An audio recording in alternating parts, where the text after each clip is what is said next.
Alright. My hernia's not acting up right now. I've eaten. My hernia feels stable. So we're gonna hop on this. Again. This is take 3. Second attempt to go on the second bit. So it was around 121. I'm gonna roll back to the start of this section. Limit, heart, and grandeur of the human person. I suppose I should make my announcement, shouldn't I? After all, how are people going to know that I'm continuing to read the Pope?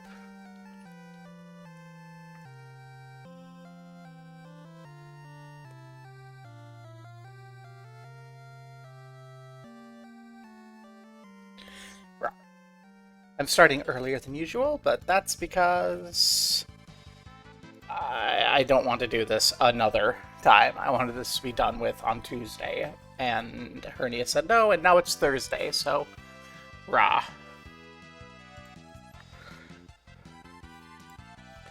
Let's get this done. Well, let's get all the announcements I have to make in all the places that aren't automated. And go.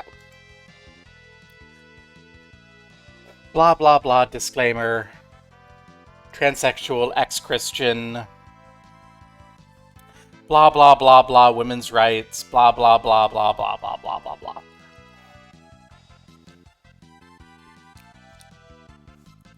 The limit, heart, and grandeur of the human person.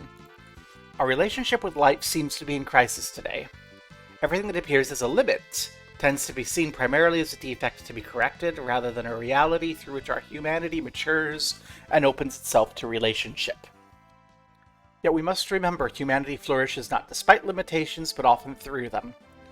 The light of faith offers a perspective on reality that helps us recognize what we call the contingency of things in this world. While it is right to strive to alleviate the suffering that marks human life, it is wise to acknowledge our fundamental finitude. Knowing that religious experience, and in particular Christian faith, propose that we live without oversimplification, this ambivalence between human greatness and limitation. It's precisely within our limitations that the following find a place. Compassion, a sincere concern for the need for others, generosity that can emerge even in the midst of darkness and failure, spiritual existence, the worship of God. We see this at many moments when our limits become tangible, when we face rejection, when we suffer the illness or loss of a loved one, when we encounter our own weakness or failure. Mysteriously, it is precisely in such moments that we can discover new wisdom, tangibly experience the closeness of others, and encounter the presence of the Lord. Blah blah blah blah blah. I shouldn't blah blah blah blah blah, like I fundamentally agree. No, I'm not Christian, but I am spiritual. These are the places where spiritual existence happens. Even when limitations are experienced as inner suffering, speaking of outer suffering, I need to reposition myself because hernia is still there. Let me pull my laptop back towards me and be in a place where my hernia can be supported rather than leaning, dripping it off in the void. Human wisdom teaches us not to deny or suppress, but to integrate it. To eliminate suffering entirely would mean, in the end, extinguishing love and desire as well. For those who love and desire cannot avoid passing through trial and suffering, and over the years we carry within us lessons that leave their mark like scars, the memories of a journey shaped by freedom and failure, dreams and disappointments. It's only thanks to the interplay of these elements that the wonders of the soul occur within us, allowing us to sense the richness of our humanity. To renounce this adventure, both tragic and splendid, in the name of a presumed transcendence of all limits, could be many things, but it would no longer be human. Okay, I think that's about where we left off. The moral corruption of our limitations as created beings, namely the evil that clearly agitates the human heart, ruins society and life, and at times reaching the extreme forms of inhumanity. Yet even these painful expressions of our limitations leave openings for the good. When persons dehumanize themselves and bring about tragedy, a small light shines within humanity that can be rekindled with God's grace along paths of conversion and reconciliation. As Viktor Frankl rightly observed in Moments of Horror, we have come to know man as he really is. After all, man is that being who invented the gas chambers of Auschwitz. However, he is also the being who entered those chambers upright with the Lord's Prayer or Shema Yisrael on his lips. Man is the person bombing the people of Palestine into oblivion, but man is also the people who stand up and push through and graduate a new class of doctors amongst the ruins. Blah, blah, blah. Like, yeah. People can be shitty, people can be awesome. That's how people be. Finitude, when truly accepted, does not diminish us, but opens us to recognizing the face of God and others. Precisely because we experience limits, vulnerability, suffering, and failure, we can recognize the inviolable dignity of every person, our own and that of others. In the same experience, we remain capable of intuiting a fraternity greater than ourselves and preserving injustice as a scandal. Authentic culture and art preserve this mark, resisting the normalization of evil. For this reason, certain works have taken on almost prophetic significance. Beethoven's Ninth can be seen as a desire of unity, Guernica as a denunciation of dehumanization, Schindler's List a call not to consign the past to oblivion. I imagine someone could do something about culture makers and the way that individuals with power ultimately determine which works fall into this category of prophetic significance. But that feels like a broad tangent that is not super relevant here.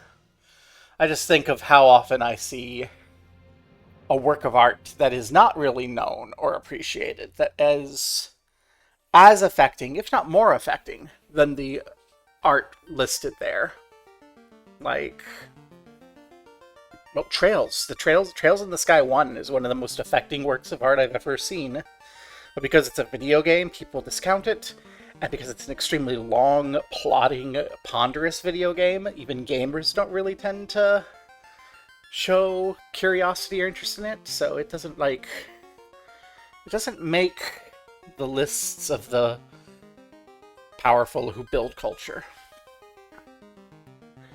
I don't think that says anything in contravention to what the Pope is writing here. If anything, it broadens this. It says, hey, in fact, people are making art all the time that will never be recognized. That does this, perhaps with even greater significance. History does not appear solely as the record of human violence, but also as evidence that humanity is capable of creating institutions that protect our shared life. Over the past 2 centuries, I would add a for example here, because this goes back even further, but sure. Over the past 2 centuries, this can be seen in several emblematic achievements. The founding of the International Committee of the Red Cross, whose operational neutrality ensures compassionate care for all. The long process that led to the abolishment of slavery, which represented not only a legal shift, but a transformation of conscience.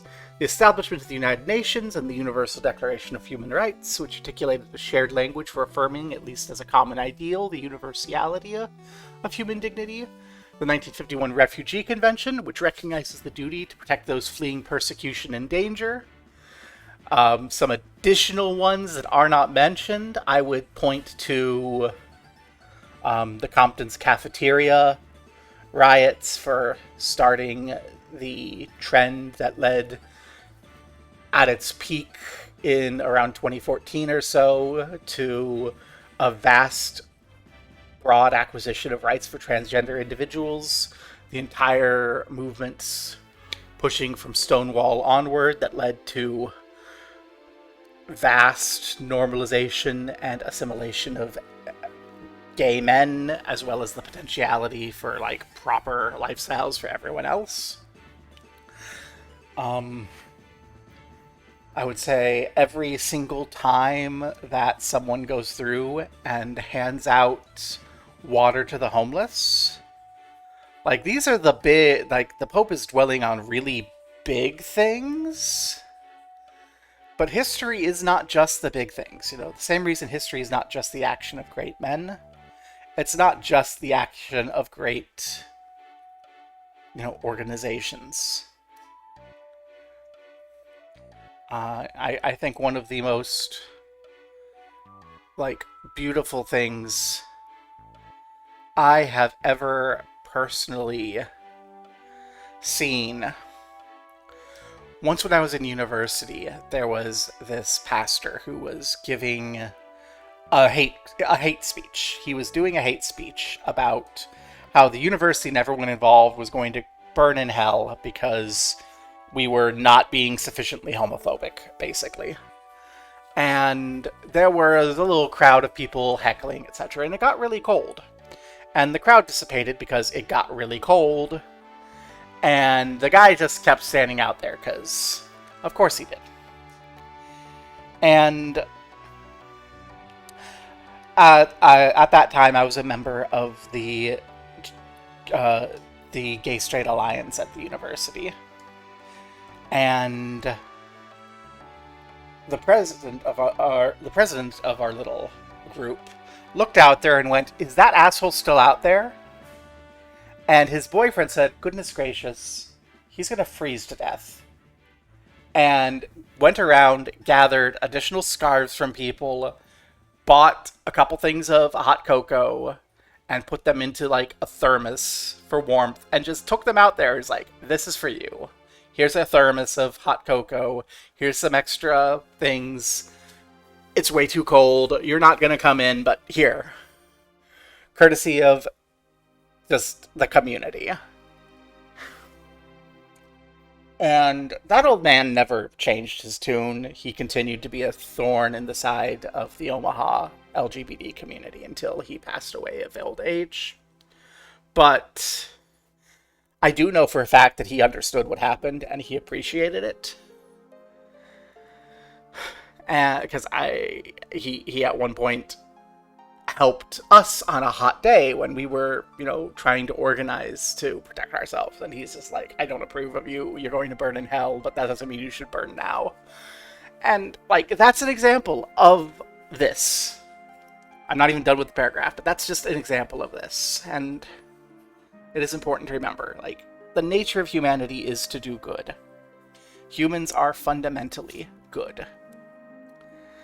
In each of these cases, back to Pope, the desire for good took concrete shape in public contexts, laws, institutions, and practices capable of limiting the abuse of power and defending the vulnerable. None of these developments emerged without encountering resistance, narrow interests, or cultural inertia. Moral progress always unfolds through a long and demanding journey, often marred by setbacks. We need only think of stalled peace processes, the slow implementation of environmental commitments, the way that the Catholic Church constantly opposes women's rights and the rights of LGBT people. I'm sorry, Mr. Pope, I have to point that out. You are, very often. Your institution is very often the cultural inertia. Bless your heart, it's in the right place, but let's be real. The very fragility of these achievements highlights how precious responsibility is of those who initiate and sustain them. Certain events make it clear that history can also change when individuals truly take dignity and change seriously. The civil rights movement in the United States, closely associated with the testimony of Martin Luther King Jr., with the end of apartheid in South Africa following the release of Nelson Mandela and his decision not to surrender to future hatred. In different contexts, many courageous generous women have stood out, including St. Laura Montoya, St. Teresa of Calcutta. My Indian friends have some very negative things to say about St. Teresa of Calcutta. Not all of them, but some of them. Dorothy Day, Marie Curie, Maria Montessori. My kids went to a Montessori elementary school. My ex-wife was like, "Rah, we need to do that." And it cost a lot of money. And they ended up slightly behind for their regular public schooling. Their hearts are in the right place. I don't think, but I think most Montessori schools are a little bit scammy. Elizabeth Elliot, Wangari Maathai, Benazir Bhutto, countless others from every continent whose commitment has contributed to making history more humane.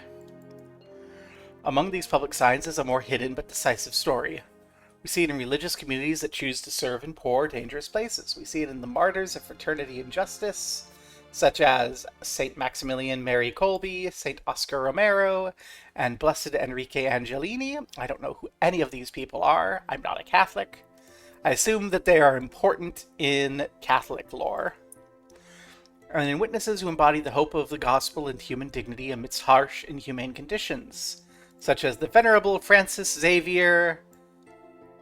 Oh no, Thai name. I'm gonna butcher it. Newfoundland? I want to say that's correct. I am not good at Thai at all. I am so sorry. You are allowed to make fun of me in the comments forever for my bad Thai pronunciation. Above all, it's visible in the martyrs of everyday life who care for, educate, accompany, and comfort without fanfare, such as parents, nurses, doctors, volunteers, and those who remain alongside an elderly person or an outcast. Yay! There's a term for you, Cassie. You're a martyr of everyday life. Mwah.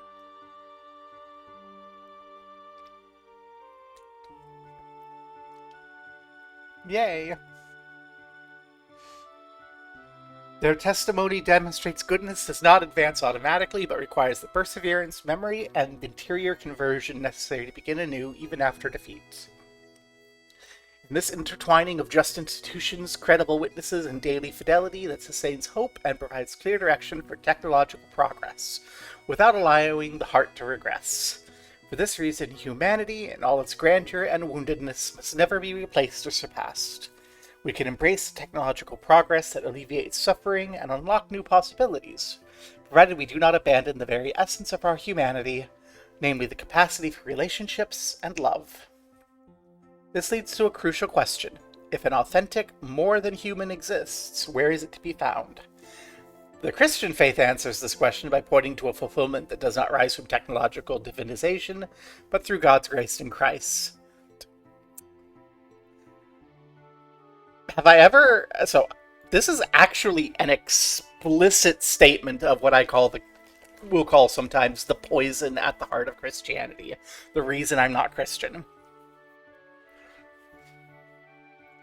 This is... up until this point, everything he's saying, I'm like, yes. There's some irony that the Catholic Church is often the villain in the narrative that he's describing here, but yes, he's right. And I find this so funny. Because I have a very hard time expressing, without sounding offensive, what I feel is the poison at the heart of Christianity. And this is it. If you believe that your faith in Christ and the receipt of God's grace through that gift make you better than everyone else, you will fall to evil. That is the poison that is at the heart of Christianity.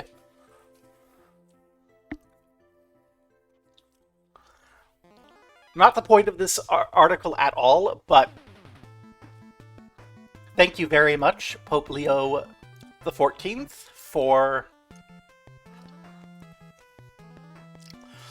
just giving me the most clean way to phrase the poison.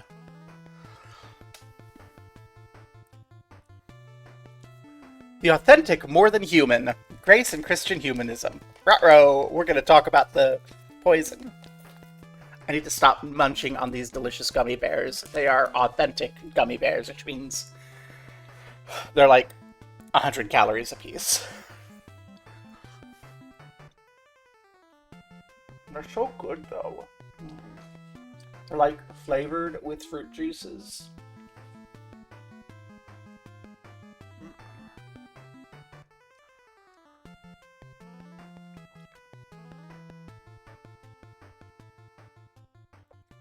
They don't have too much of the agar-agar or gelatin, whichever one they're using to make them. I think it's probably gelatin. The texture's got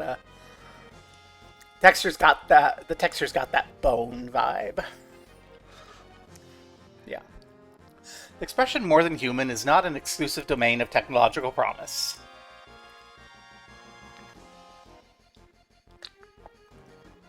Indeed. It's kind of a bad term.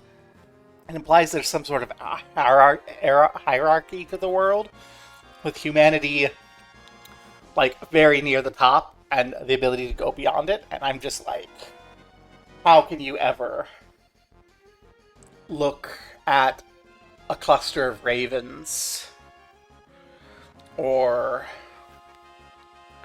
like, a kitten, or a beautiful, like, moss climbing up the side of a tree and think, yes, I am human, I am better than these things. No.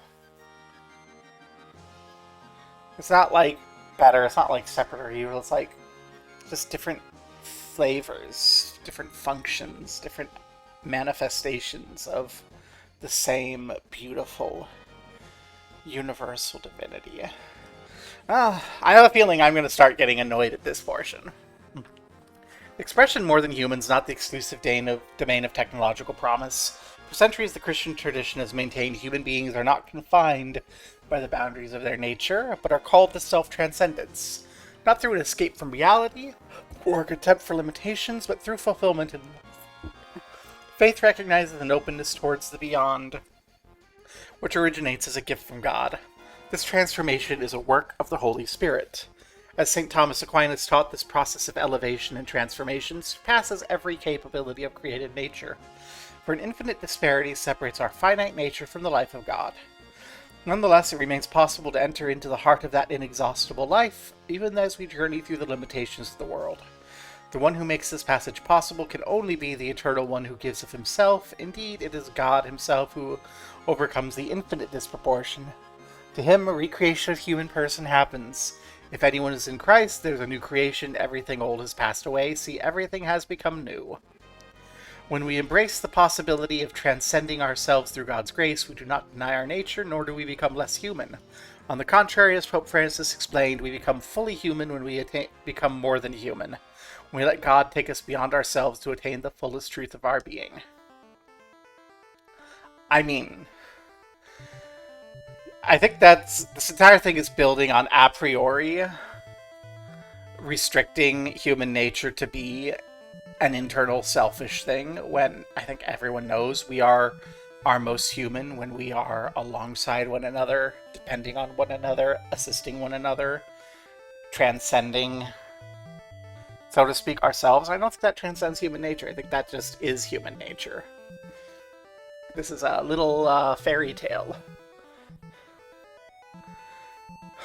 Not like the call is bad, but just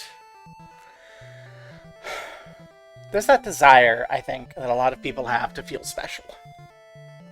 And this is just a normal thing, an important thing that everyone should do, filtered through that desire of feeling special. But you're not special. You're just another part of nature, and that is not only fine, it is good, actually. Herein lies radical departure from Promethean dreams. What saves humanity is not enhanced self-sufficiently, but a relationship that liberates, a communion that transforms.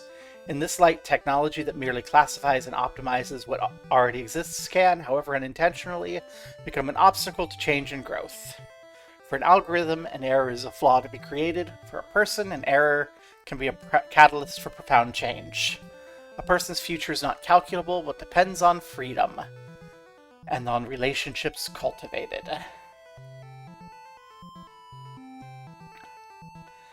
There's a parenthetical in there about elevated by the inexhaustible grace of God, but that's a parenthetical, it's not necessary, and yeah, duh.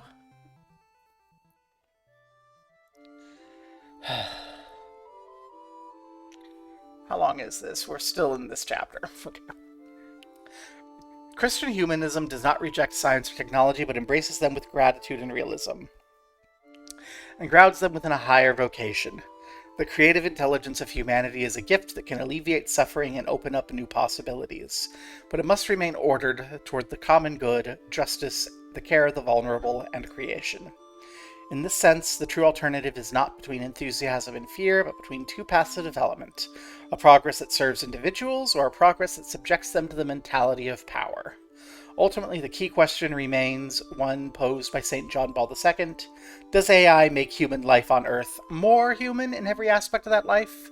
Does it make it more worthy of man? If the answer is yes, then we can recognize it as an opportunity to be embraced responsibly on a path of patient shared reconstruction, akin to the rebuilding of Jerusalem, narrated in the book of Nehemiah. If, however, power grows while the heart withers and the human bonds fray, we're faced with a new form of Babel, a construction that's grandiose yet fundamentally dehumanizing. Questioning this alternative path of progress and how we interpret it and live it is ultimately a matter of examining our own hearts. The way we understand and shape relationships, work, and institutions in practice reveals our fundamental values. In the end, it all stems from what we hold most dear. This is a love that guides us to what we truly cherish, both as individuals and society. St. Augustine described human history as a struggle between two loves, which gives rise to two ways of inhabiting the world and living together, or two cities, as it were. On the one hand, there's the love of God and neighbor, on the other, the exclusive love of self. Two loves have built two different cities, the earthly city, the love of self even to the contempt of God, and the heavenly city, the love of God to the contempt of self. As throughout history, these two loves continue to contend for dominance in our hearts today. The age of AI is no exception. The construction of Babel or rebuilding of Jerusalem begins with each of us. Yay! But also false dichotomy.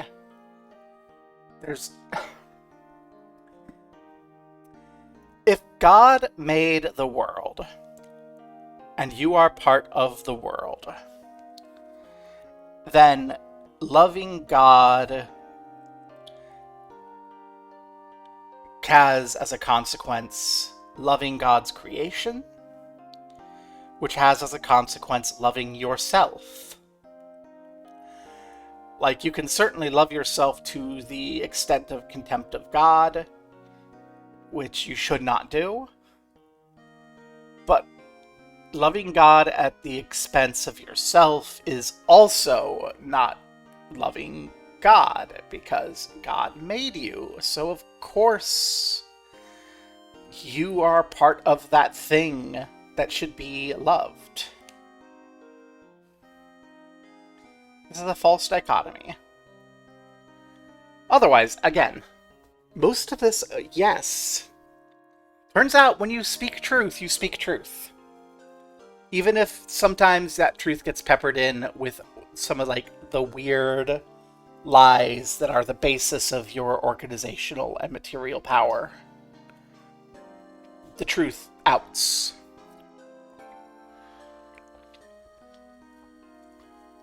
That's how truth is.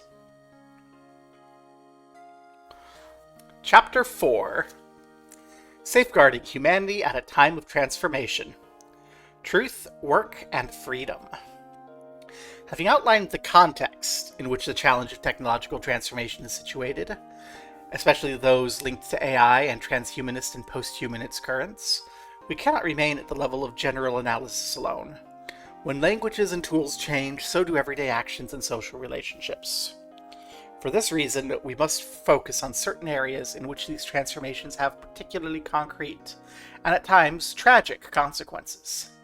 In light of the principles of the Church's social doctrine, the digital transformation invites us to rediscover truth as common good, protect the dignity of work, and safeguard freedom against all forms of dependence and commercialization. Truth as common good. Subsection: Truth and Democracy. The use of digital platforms and AI systems is driving profound changes in public and political communication. Tools that could foster dialogue and participation are often used to construct distorted narratives and blur the boundaries between truth and falsehood, mixing facts and opinions. Disinformation did not begin with AI, yet today it finds powerful amplifiers in AI. The ability to manipulate content, images, and videos exposes people to biased or misleading perspectives. This problem has both a cultural and moral dimension, since the quality of public communications depends directly on social trust and in turn shapes it. At the same time, truthful information does not arise from centralized or automated control. In public discourse, the truth of facts has a rational dimension, as it requires verification, cross-checking of sources, and responsible argumentation. Moreover, it's deeply relational, built through bonds of trust and shared practices, as well as an honest exchange with others and with the world. Only the shared pursuit of the veracity of facts perceived as a common good can provide a solid foundation for just communication. Spit fire, Daddy. Oh my god. I'm allowed to call the Pope Daddy. The Catholic in my community has given me permission.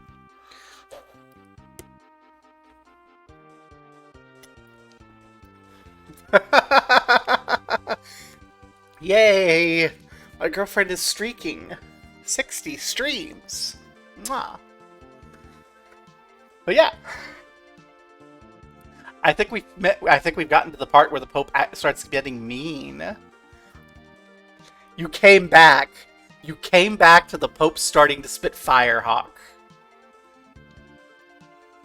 Only the shared pursuit of the veracity of facts, perceived as common good, can provide a solid foundation for just communication. Spit fire, Daddy Leo XIV. Those who command powerful technological and economic resources, along with substantial human capital for intervention, possess significant capabilities for influencing cultural change. Ultimately, they can influence a significant number of people concerning the truth of humanity, the world, meaning of existence, family, and God. This is pure power detached from truth, which subtly or overtly imposes what it wishes others to accept as true.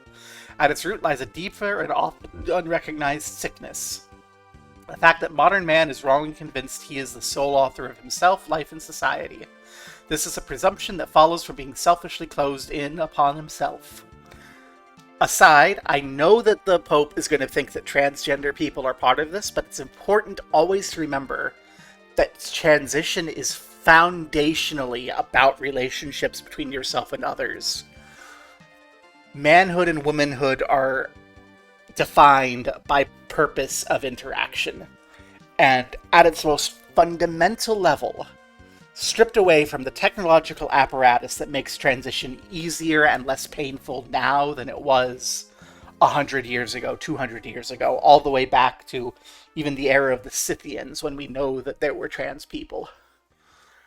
It's ultimately about saying, I am assigned into this slot in the social relationships of my culture, and I don't fit here. If I change to this other slot, I can do better good for my society, and I can live a healthier, more fulfilling life. And to a certain extent, yes, this is selfish. But everyone has this selfishness, right? Like, I've heard priests talk about getting called. I feel called. There's a certain selfishness to that feeling. Like, when you choose your profession, when you choose your vocation, ultimately, you are choosing where you stand in these social relations that make up our world. And the Pope himself, even earlier in this, was touting that as fundamentally a good thing. When he talks about, not solidarity, subsidiarity. When he talks about subsidiarity and opposing paternalism, this is what he's recognizing, right? And you could couch it in Christian terminology, say that the Holy Spirit inspires a trans person to go forth and change which aspect of those social relationships they embody. But ultimately, that's indistinguishable to the outside observer from the exercise of will, right? So I just want to make that aside because because again, the Catholic Church is in practice denying healthcare to huge swathes of the trans community in the United States by virtue of the only sources of healthcare in large urban areas across this country being at Catholic hospitals, which deny healthcare to trans people, doing immediate material harm. And, you know, this is a fundamentally correct assertion. This assertion here. What is your source here? Pope Benedict! Hey! Pope Benedict in 2009. This is a quote from Pope Benedict. Gosh. Darth Pope. We loved at the time to share photos of Pope Benedict because he had really sunken dark eyes like I do. I have these eyes too, so I am throwing stones at myself with this, but those sunken eyes kind of make you look like a stereotypical villain. And he liked to wear the black and red Pope outfit, and like whenever the wind would catch his little cape, he looked like some sort of villain in a fantasy story, and we loved sending photos to make fun of that because making fun is part of humanity. There's always something to poke fun at for everyone, including me, especially me. But yeah, this is fundamentally correct, right? We have this perception, a lot of people, that they are the sole authors of themselves, their lives, and society. And everything you do is discursive. Everything you are is discursive. Everything that you have comes from a combination of work. Like, I'm gonna eat another gummy bear. That's 100 calories for 6 of them. So, like 15 calories a gummy bear, but probably eat this gummy bear. Let's think about it. Let's pull this package. Ingredients: corn syrup, sugar, water, gelatin. Hey, I thought it tasted of bone. Or textured of bone. Citric acid, natural and artificial flavors, pectin, vegetable oil, both coconut and canola. Old name rapeseed. Don't call it rapeseed anymore. People get mad about that. It's canola now. And Carinalba leaf wax. Along with various food dyes. Yay! So, think about the gummy bear, right? One could argue, I spent my, however much it was for this bag, I forgot. I ordered it in the grocery order late last night, because when I was having a panic attack at 11 o'clock, I went, we need these things or we're not going to be able to survive, and then I bought a bag of gummy bears because I'm like, I should have a thing of gummy bears. But anyway, if you go down this, like, obviously you have the people in the factory that the gummy bear's made in, working to make this gummy bear. We have the people who make the machines that the factory is in. You have whoever ships it to the grocery store. You have the lovely ladies at the grocery store. You have the poor, confused teenager, because the local grocery store app has started just, like, outsourcing to DoorDash for delivery. So this poor, like, teenager who thought that he was picking up a DoorDash order and is just like, why is this the grocery store? And all of that. But then you also have, you know, whoever's growing the corn, whoever's growing the sugar, whoever's processing that into corn syrup or, you know, processed sugar, who's the chemists who are isolating the citric acid, making the food colorings, the people growing the coconuts and the canola seeds and, you know, the caranuba, the people processing all of that, etc., etc., etc. Like, this one gummy bear in my hand is an of itself I don't know why I'm holding it up as if you can see it.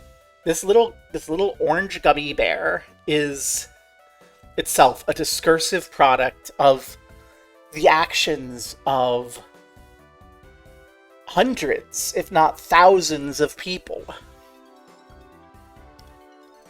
And now I have consumed it. I have destroyed it. I have fulfilled its purpose, right? Its purpose is to slowly dissolve in my mouth and give me a delicious sense of orange. Which it does.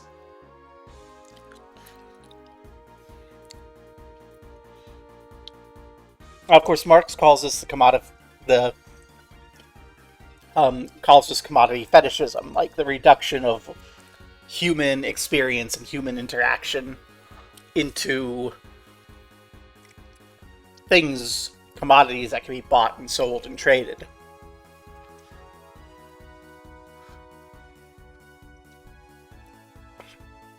It's the same thing. It's fundamentally correct. And it's important to remember that everything you use is made by someone, everything you do is made by someone.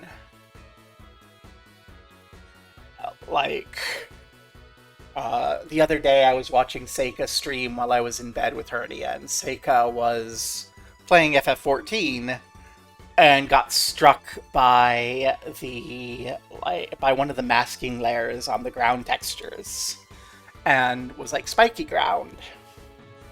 And you could get very mean about that, because it is definitely a flaw that was not properly portrayed, and once you notice it, it negatively impacts your enjoyment of those textures in that area of that game. But also, those textures, that masking layer is created by someone. And of course we know through the development of A Realm Reborn that it was kind of a rush job with a lot of pressure on it, because FF14 1.0 had failed, and they were working to get out something that could survive, that could bring joy. And in that context, the fact that the texture has that sort of mask it all to create that added sense of depth is beautiful, even if they kind of fucked it up a little. But yes, this is that people will complain about that. And that's the sickness, when we're all subject to it. No one is freed from the alienation of modern society. No one can avoid being alienated from our neighbors, from our own labor, from ourselves and our community. That's just how society is in the age of capital. That's why it's so important to remember, that to fight against your own alienation and help others in that context. That was a long rant over a phrase I fundamentally agree with. Mostly just trying to translate it from Catholic speak into Marxist speak to evidence that there's a common thread between the two. Because it is truth, and truth outs in a million different ways, in a million little perspectives. If something is true, it starts to bubble its way up to everyone who's willing to look at it.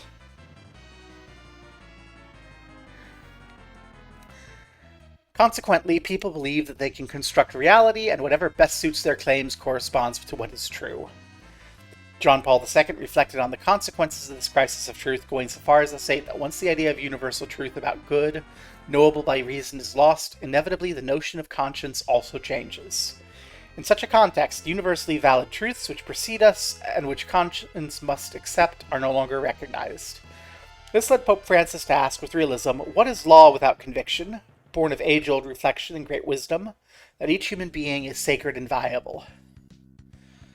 To which he concluded, if society is to have a future, it must respect the truth of our human dignity and submit to that truth. Murder is not wrong simply because it is socially unacceptable and punished by law, but because of deeper conviction.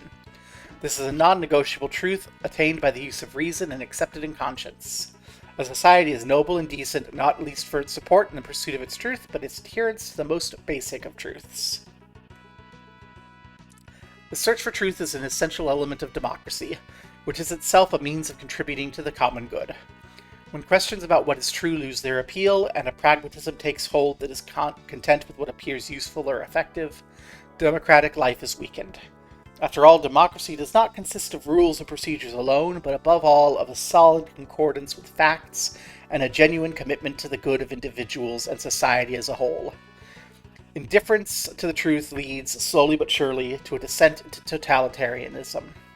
As the philosopher Hannah Arendt wrote, the ideal subjects of such regimes are not so much those who are ideologically convinced, but rather people for whom the distinction between fact and fiction, the reality of experience, that is, and the distinction between true and false, i.e. the standards of thought, no longer exist. Not stated, not recognized, but a large reason why this pragmatism is ascendant over the last few decades in American and European thought is fundamentally, we're finding that in the post-Cold War world, the communists were right about a lot of things. Not everything, but a lot of things. And people with power don't want to recognize that. In fact, we saw that in a number of the papal encyclicals referenced earlier. But that's not what I'm here for. Like, yeah, this is the concern. Communication and the collective imagination. In view of this, it's important to recall that communication is not only the transmission of information, but also the creation of a culture. The content that circulates within digital environments shapes how people perceive the world and introduces to the collective consciousness images and narratives that direct our desires and influence our daily choices. This is not a parallel or purely virtual world, since what originates online becomes part of people's lives, especially of the youngest. For this reason, those who control digital platforms and the means of communication have a considerable ability to affect the collective imagination and present a particular vision of reality as desirable. Such power should be consistently guided by the pursuit of truth and respect for human dignity, so that the culture fostered on the internet does not become an instrument of excessive distraction, homogenization, or dominance, but rather a setting in which inner freedom and critical thought can mature. I think you might be almost 30 years too late for that, if we're being honest. Like, I feel like that ship sailed by 98. Also, I cannot help but think of the article I read the other weekend, the interracial cuck porn theory of everything, that outlines how it outlines the feedback loop between conspiratorial theories of race and racism and the racial extermination of the white population in the West, alongside, like, feed into and are reinforced by pornographic cycles of interracial cuckold porn, in particular BWNO fetishism, and then how that in turn, both of those have themselves in their fundamental root in kind of a broad misogyny and racism and an anxiety from, in particular, white men about the loss of power since the 1970s, as power that white men held at the expense of ethnic and racial minorities and of women dissolved as those groups gained liberty from oppression, or began to gain liberty from oppression. That fight is not over. And it's just an example of this particular 2-paragraph section. So, yay, Papa, not too far off. Towards an ecology of communication. Our first task is neither to demonize nor idealize technological tools, but to utilize them on the basis of a fundamental principle, namely that truth is a common good and not the property of those with power or influence. We must therefore promote an ecology of communication. On the level of public policy, this entails establishing norms so that decision-making behind content selection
ba ba ba ba ba ba ba ba ba ba ba ba ba ba ba ba ba ba. Okay. I'm gonna have to just set my headset aside. It should be fine. We don't have other voices here. Okay. I just heard my audio just stop and I went, oh, what happened? We're back.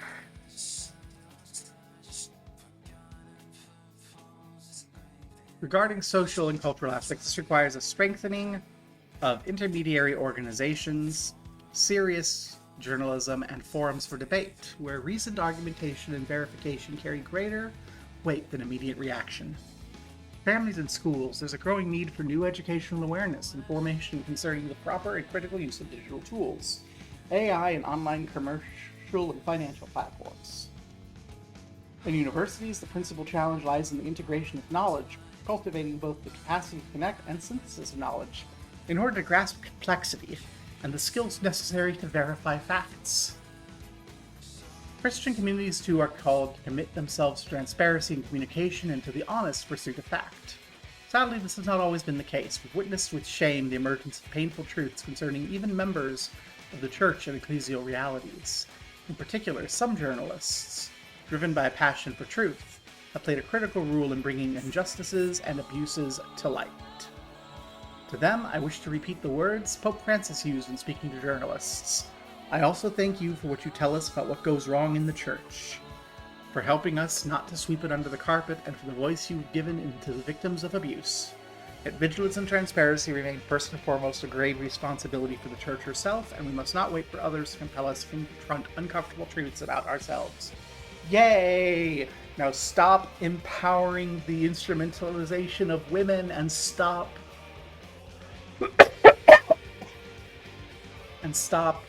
denying health care to the trans community. Oh my god. And the Pope is so good at talking good, at writing good, but then you look at the material reality and you go, honey, practice what you preach, please. I prefer to be hopeful. It takes time for stuff to happen. So, hopefully.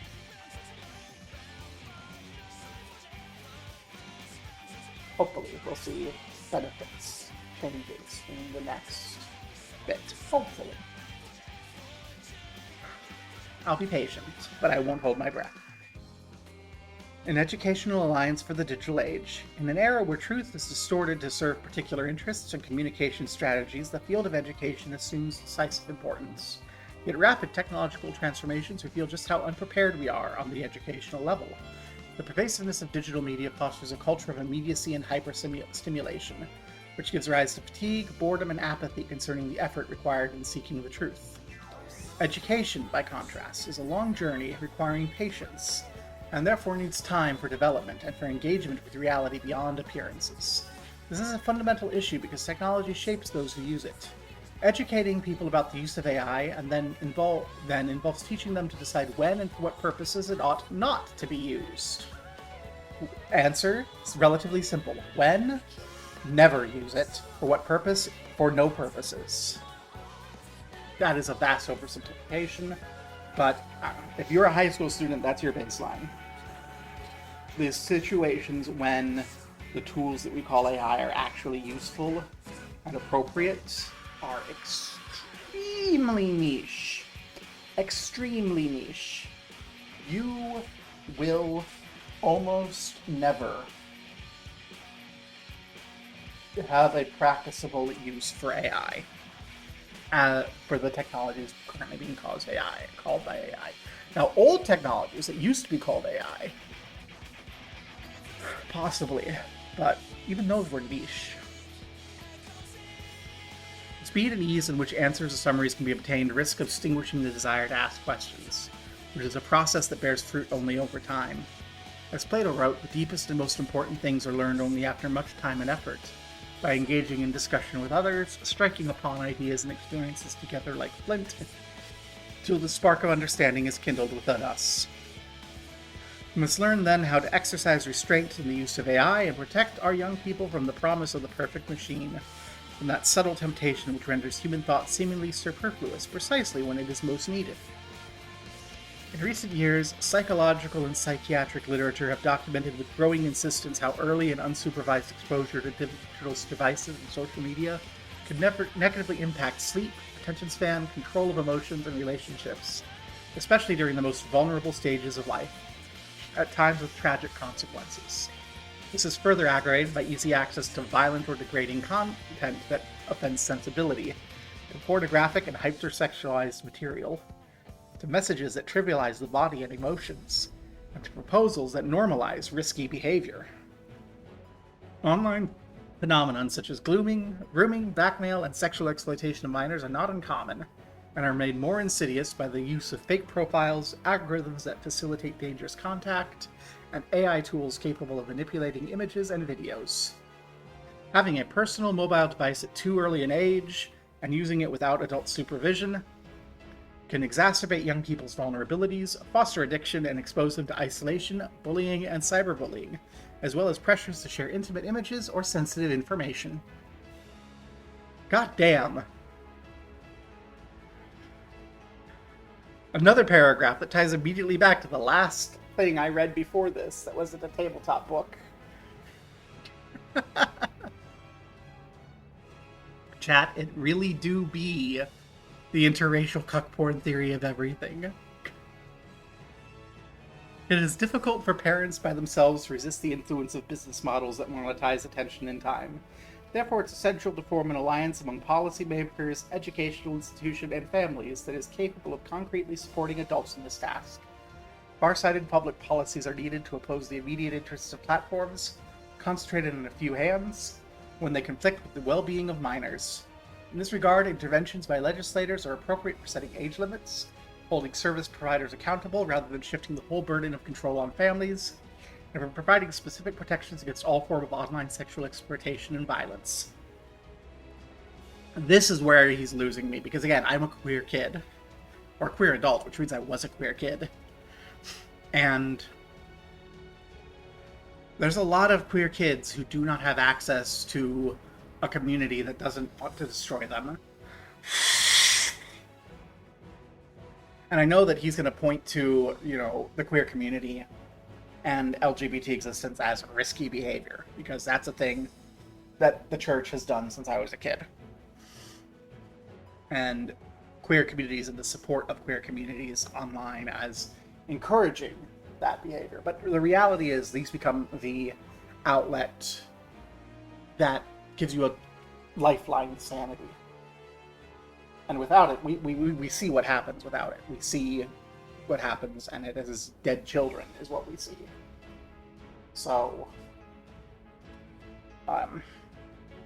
if this is followed too strictly, too stringently, if you say ban all children under the age of 18 from having a cell phone, well, that means that any trans kids under the age of 18 who do not have immediately supportive social environments are going to get to enjoy the lovely life that that trans kids had in the 1970s, 1980s, 1990s, which was bullying, abuse, rape, and death.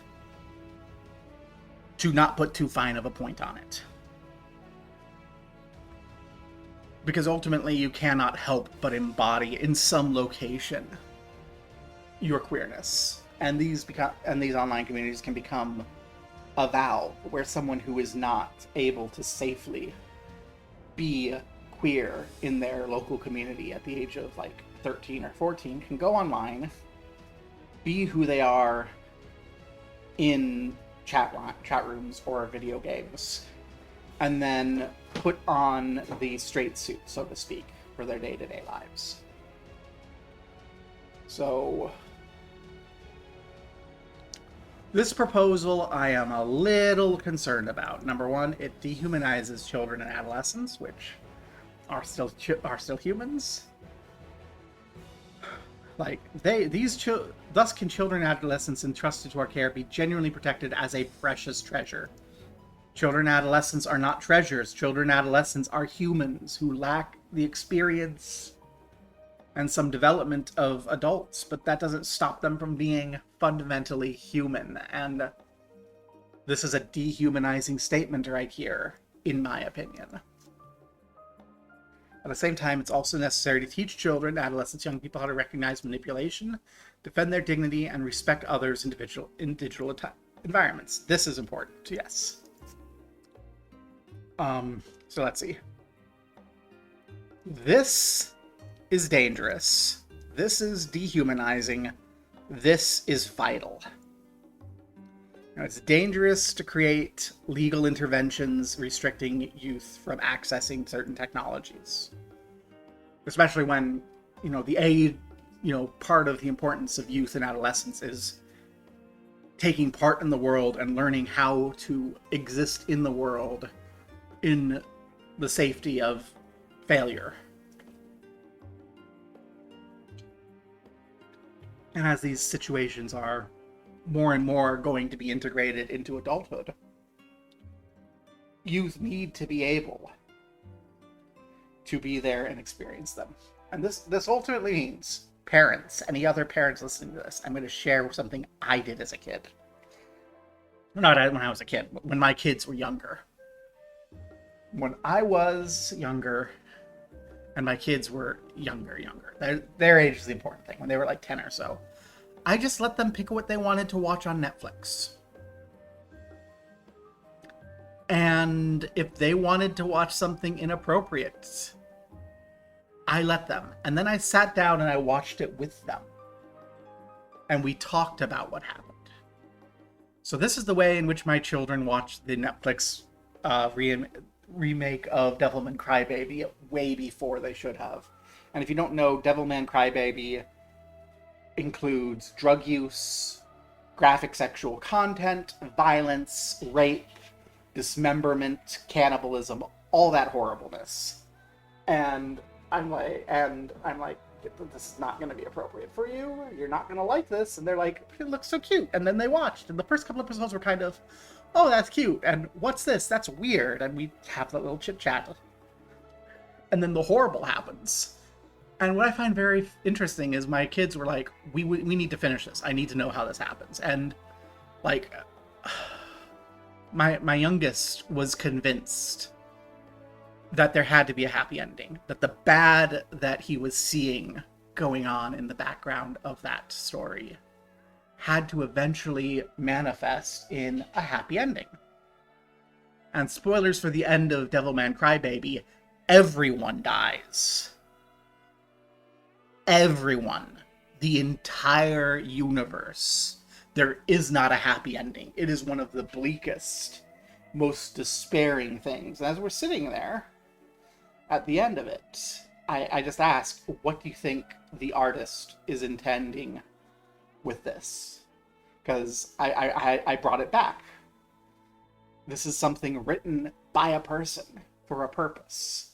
Drawn by people for a purpose. Everything in this was created by a human being for a purpose. And yeah, one of those purposes is to sell views on Netflix so that they can make lots of money and pay their bills. But beyond that, why?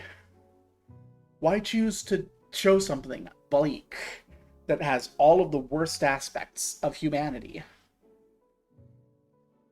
And as they're sitting there, one of my sons, I forget which one of them, it might have been my older, it might have been my younger, but one of them goes, at the start, he was just a little selfish.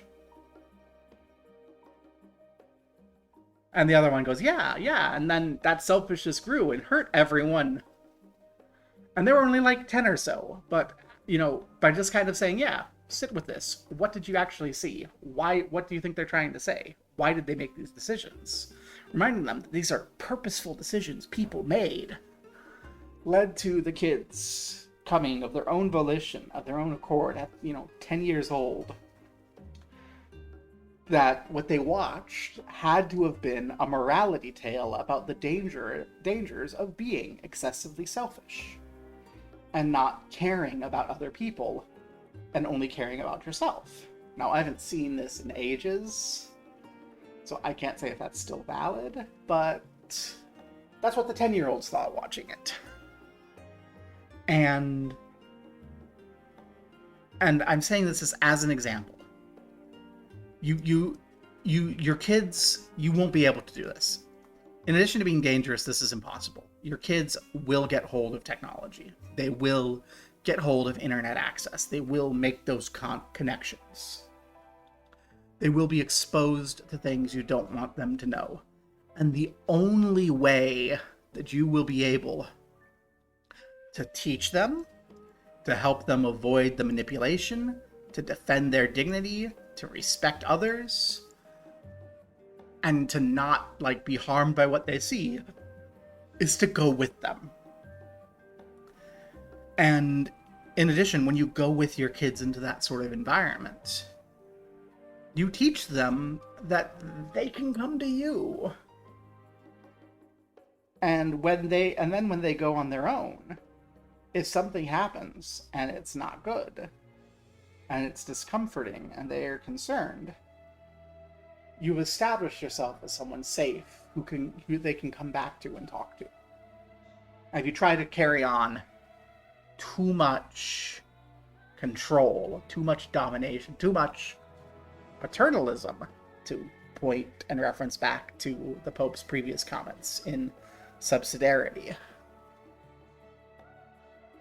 Because, hey, children are still humans. The principles of human dignity outlined earlier apply to children also. Then you end up isolating them from you and from your ability to help them. And that is your responsibility as a parent. You don't really have rights. You have responsibilities. Your children have rights. And those rights don't go away just because they're children. The central role of schools. If Sahil were here, I imagine she'd have comments on what is about to happen.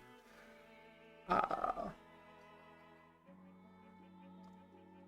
gonna poke her. I think she's still asleep, so I don't think she'll be here, but I'm gonna poke her.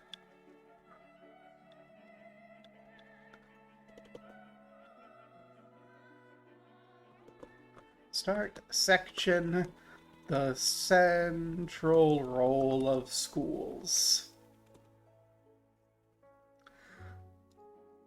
I imagine she's still asleep or out and about or busy, because of course she is, but hey, we got it. I've notified her.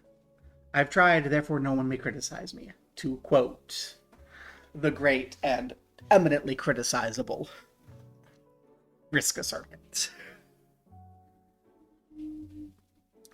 School is the place where new generations can learn to seek and love the truth, reflect on the meaning of life, and recognize the dignity of every person. For this reason, many parents who want their children to grow in their capacity to form relationships, develop critical thinking skills, and embrace solid values, place great expectations on schools as valuable partners in their children's education. Yet parents have the primary and inalienable right to choose the kind of education and formation for their children, in a matter consistent with their moral, cultural, and religious convictions. In the United States, this often means isolating white kids from black kids so that they can continue passing on racism in the face of the obvious falsehood of their racism. So, not sure, actually. Claim requires support. I'm gonna... If I ever see the phrase parents and right in the same thing, I immediately doubt. And that is my... Yeah, citation needed. That's me as a parent of two kids who are about to hit adulthood. They're in their last years of high school. Doubt. I press X. I press X, I doubt. Today, the world of education faces a number of urgent challenges. The first is socio-political. Both within individual nations and across different regions of the world, significant inequalities persist concerning access to basic education and higher studies. In many nations, governments have not yet invested the necessary resources for guaranteeing a quality education for all.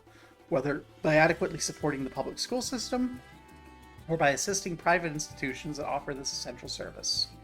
When a substantial portion of education at various levels is entrusted to private institutions, access to schooling may become overly dependent on families' financial means, especially in the absence of adequate public support.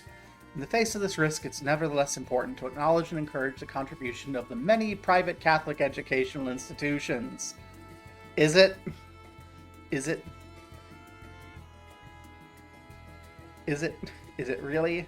Is it really important to acknowledge and encourage the contributions of private Catholic educational institutions, which ensure inclusive access for children and young people of every background when families' economic circumstances would not otherwise allow it? Maybe in other places, but I'm sorry. In my experience, and I can only speak to my experience, this may be a very narrow view, but in my experience, the Catholic educational institutions did not accept very many people who weren't already rich, constantly shamed their families and the children. The people I know who went to those institutions from impoverished backgrounds found themselves bullied and tormented by their peers and their instructors at every step of the way. Any queer kids unfortunate enough to end up in those institutions, regardless of economic status of their parents, found themselves basically tortured. And the people I know who went to them had lower quality education than the public school kids. So,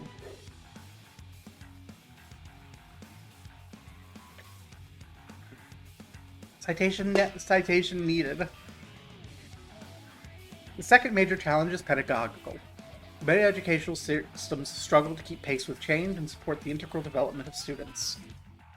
The advance of information technologies and AI is rapidly rendering curricula obsolete that were designed for different eras. Meanwhile, the organization of schools, physical spaces, evaluation methods, and the role of teachers themselves must be rethought in order to promote the authentically integral integration that addresses education that addresses every dimension of the person.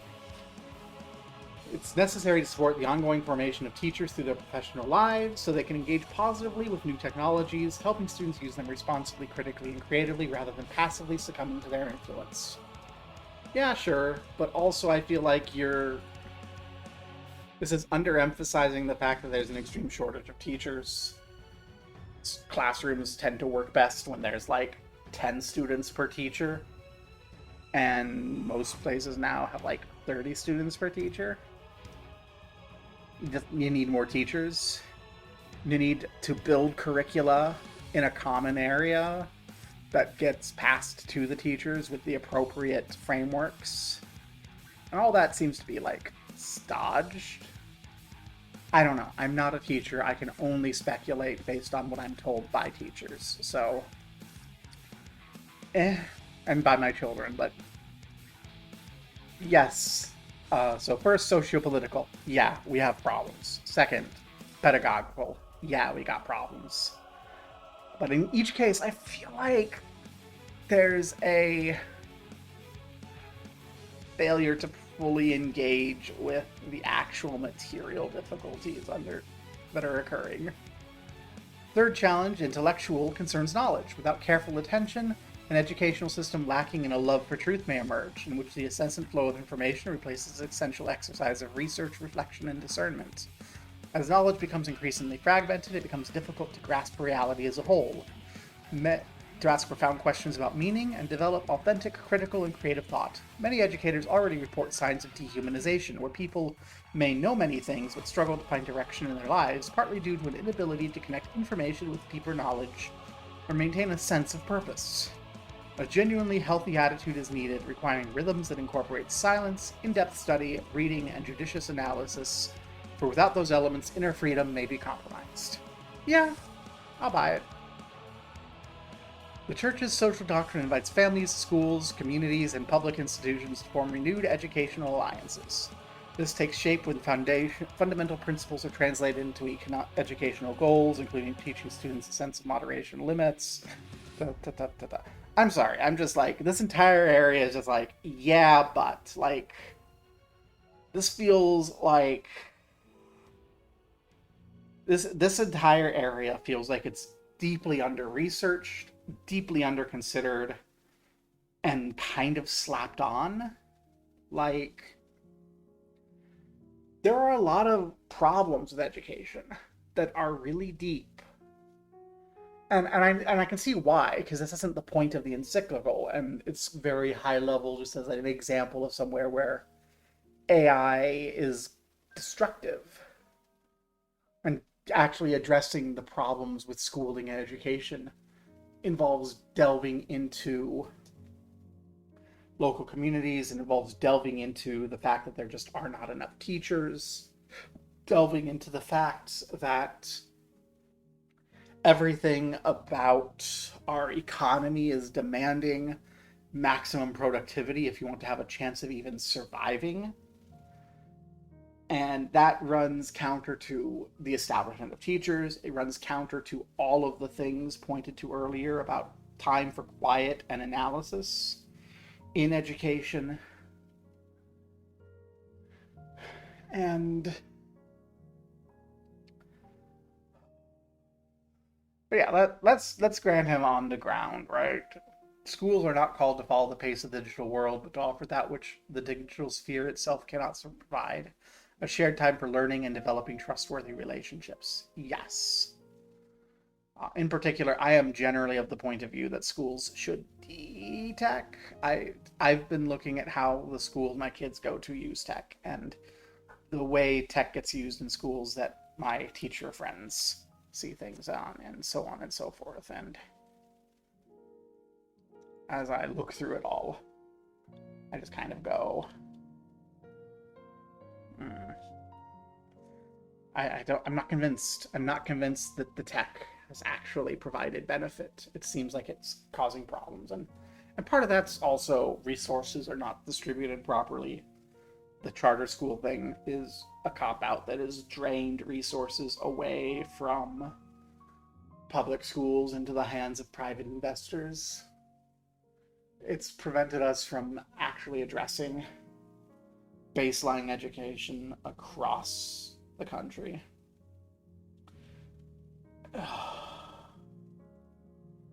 It's just so frustrating, the lack of respect education has. The dignity of work at a time of digital transition.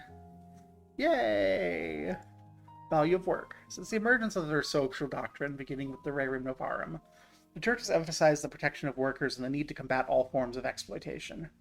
Above all, however, the Magisterium has recognized in work the essential key to understanding the entire social question. And since it is through their work that individuals develop many dimensions of their existence, in view of this, we can understand the great intuition of Saint Benedict of Nursia, who united prayer and work, showing daily activity to be part of the human response to God's call. Created in the image of the Creator, our own work in some way continues on, for thereby we contribute to the progress of society and the common good. Put to good use the capabilities we've received, improve and beautify the world, support our families, engage in cooperative relationships, and, through listening and dialogue, learn to build together something no one could achieve alone. Yay! We love that. For these reasons, work is not simply an instrument. It expresses and enhances the dignity of our lives. It is a requirement of the human condition, a normal path towards maturity, development, and personal fulfillment.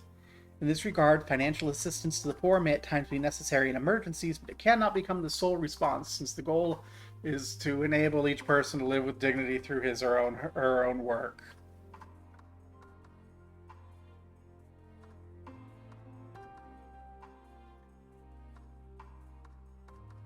Me nodding along and then suddenly tanking into the ground. No. Goodness gracious.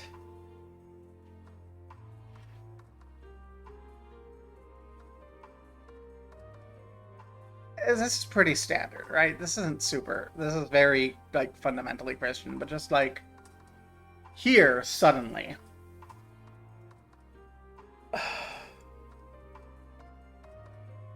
If we're trying to be friendly, if we're trying to be thoughtful and say, okay, the Pope is happy, the Pope is fundamentally right. If you are sitting around all day doing nothing, just putzing about on video game and not being productive in any way, not contributing to a household, not doing any of that, you're going to find yourself floundering in despair and depression. That is true. But also, you have to consider the material reality of society. Okay? Live in dignity with it through his or her own work. Okay. To a certain extent, if you have, like, a place out in the countryside, and you own your own land. This is a big asterisk. If you have that situation, then yeah, you can go out, you can sow your field. You know, you might need some emergency financial assistance to acquire seed and to eat until the harvest, but you can sow your own field, you can prune your own crops, you can make your own harvest. Yeah, you can live through your own work. But let's say you're out in the city. What does living in your own work mean in the city? It means, you know, if you have resources already, then maybe you can start a business. Maybe you can secure a commercial location, produce something, sell that good. And now you're gambling your life and your livelihood on people in the area that you're in wanting the good you provide. You can open up a little shop and sell goods like the guy at the corner store. And here you're gambling on people having the money to buy the goods, delivery of the goods being present, not having rats get in and eat your stuff, not being robbed, not having some police officer decide that he wants to harass the homeless people down the block and park his car catty corner blocking the door to your shop for an hour or two while he goes a block away to harass some homeless people. That's something I've borne witness to at this thing. And what if you don't have the grounds to do that? Well, now you need to be able to labor. And there's a distinction in Marx's thought between work and labor, right? Work is activity, work is stuff that has to be done. Labor is when you go forth and you work for a wage or someone else. And you go and you sell your life to them. And if you are in the do work for a wage, labor for a wage situation, there needs to be someone there to hire you. There needs to be enough work there to go around that will pay. And there's no guarantee of that. What if the factory closes down? What if the economy makes a downturn? What if the Key Bridge collapses and now no one at the docks can do any work? And, you know, it says, oh, well, assistance to the poor may be necessary in emergencies, and I'm sure he would flag that as an emergency. But the fact is, every one of these things, if not the particular emergency, but the fact that something of that sort will occur, is glaringly obvious. And it does provide a very clean and clear thing that, in fact, financial assistance should be a universal response, that there is a standard of living at the baseline that needs to be provided. And, you know, I see that word soul response, and that could be another way that he wants to emphasize further. Say, okay, we provide the UBI, but we need to go beyond that. And yeah, you need to go beyond that. You need to have access to education. You need to have common places that people can go and be in community.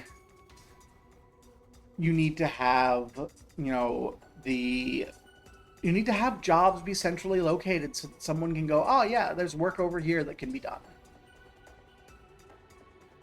Like, one of the things that I greatly promote that I think is so important is the idea of a central jobs office, where instead of hunting for a job being scattered around a bazillion different websites and newspapers and just, oh, can I find it? And you have to repeat the same the same CV and cover letter 300 times for the chance of maybe one person calling you back. You can create a central location where you go in and you fill out your CV and you do a few little skill exams and they flag you, and then they put you into everything that you could qualify for, and they have certain restrictions on it, and you can come back and say, I need work, and they help tag it up to you. And I've said this earlier, a lot of the real practical solutions to actual problems start to get run afoul of the church saying we don't want to be paternalistic. But here, like, yeah, how do you want people to get to the work that they have the dignity for? You have this goal you've stated.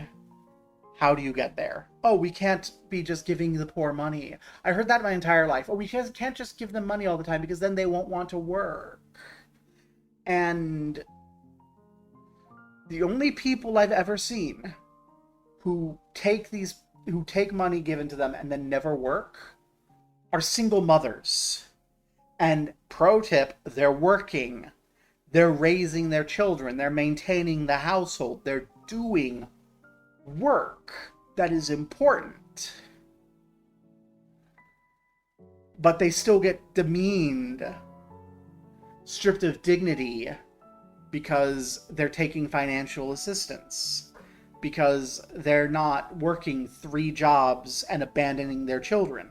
And in the context of just coming out of this new need for education, having this casual throwaway that undermines everything stated in the past 5 paragraphs is just so...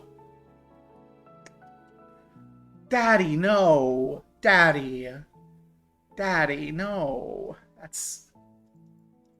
Daddy, don't do this to yourself. Don't do this to your own arguments. Don't do this to your own theory. This is life begins at conception, instrumentalizing all women as tools of reproduction right after calling for the de-instrumentalization of women.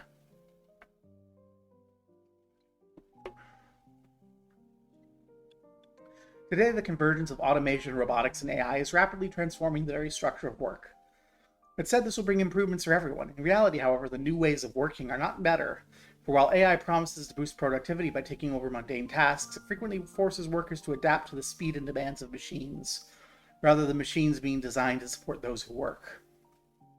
As a result, contrary to the advertised benefits of AI, current approaches to technology can paradoxically de-skill workers, subject them to automated surveillance, or relegate them to rigid, repetitive tasks.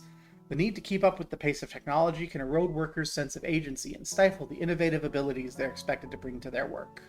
Precisely in order to avoid this drift, it's necessary to design systems that are centered on the human person and not solely on performance. Yay! Can't do that in the existence of capital. Like, capitalism stops that. Sorry. The problem of unemployment. Hey, maybe the Pope is going to address everything I was just very concerned about a moment ago. St. John Paul II recognized unemployment's a grave evil. When it reaches massive proportions, it becomes a true social calamity that especially requires the state to exercise responsibility. Today, amid the Fourth Industrial Revolution, this concern is more acute, as innovations often pursued solely for reducing costs and increasing profits. In some contexts, there's a legitimate fear of a significant and rapid contraction in available jobs that would create a chain reaction deeply impacting families, young people, and local economies. In many sectors, this can already be seen in new forms of job insecurity and inequality, characterized by outsized remuneration for highly specialized minority, alongside declining wages for large portions of the workforce. It's certainly desirable for technology to relieve humans of arduous, repetitive, or dangerous tasks and provide intelligent support for human activity. Yet the protection of employment opportunities and irreplaceable role of the individual must remain the general rule. The pursuit of greater profits cannot justify choices that systemically sacrifice jobs, because the human person is an end, not a means, and the economic order must remain subordinate to human dignity and the common good. At the same time, we must acknowledge that every real transition involves discontinuities, for it is an uneven, fragmented, and sometimes conflictual. Consequently, no single model of change or universal solution exists, since there are places and situations that require different responses. Given the inequality that characterizes our world, the spread of AI and computational systems produces varied effects in different places. Wealthy societies automate rapidly and chaotically, reducing the need for a workforce and creating room for unemployment and institutional friction. Vast regions of the world, by contrast, remain trapped in hybrid economies, where underpaid human labor and partial technologies coexist without achieving genuine transformation. These areas become places of precarious labor, hotbeds of instability, and forced migration. Therefore, solutions must be sought at national and local levels through the involvement of intermediary communities. We need adaptive tools, including well-structured models, local initiatives, progressive redistribution, and new rights of access to essential goods. While not pursuing an abstract harmony, we must build concrete forms of human coexistence at this time of transformation. Okay, he's beginning to address this. Yay! Progressive redistribution and new rights of access to essential goods. Yay! I don't think he's quite picking up on something that I've observed. That people tend towards work in some way. Like... I'm gonna be mean to Cassie for a little bit. Cassie's been playing a lot of Final Fantasy XIV because I got her into it. And she has to spend a lot of time at home to help me because I need a lot of help right now in this stage of my hernia treatment. I was begging you a little, but no, mostly I was just kind of begging in general, everyone. I'm using you. This is going to build to something. Trust me. I'm building to something good, okay? So she has to be here to help me a lot. You know, until my hernia is fixed, she's kind of limited in what she can do because I'll find myself spiking in pain. I'll need someone to bring me ibuprofen. If the pain gets to be consistently a 7 or 8, I can start self-harming. That's like, because it's like constant horrid pain.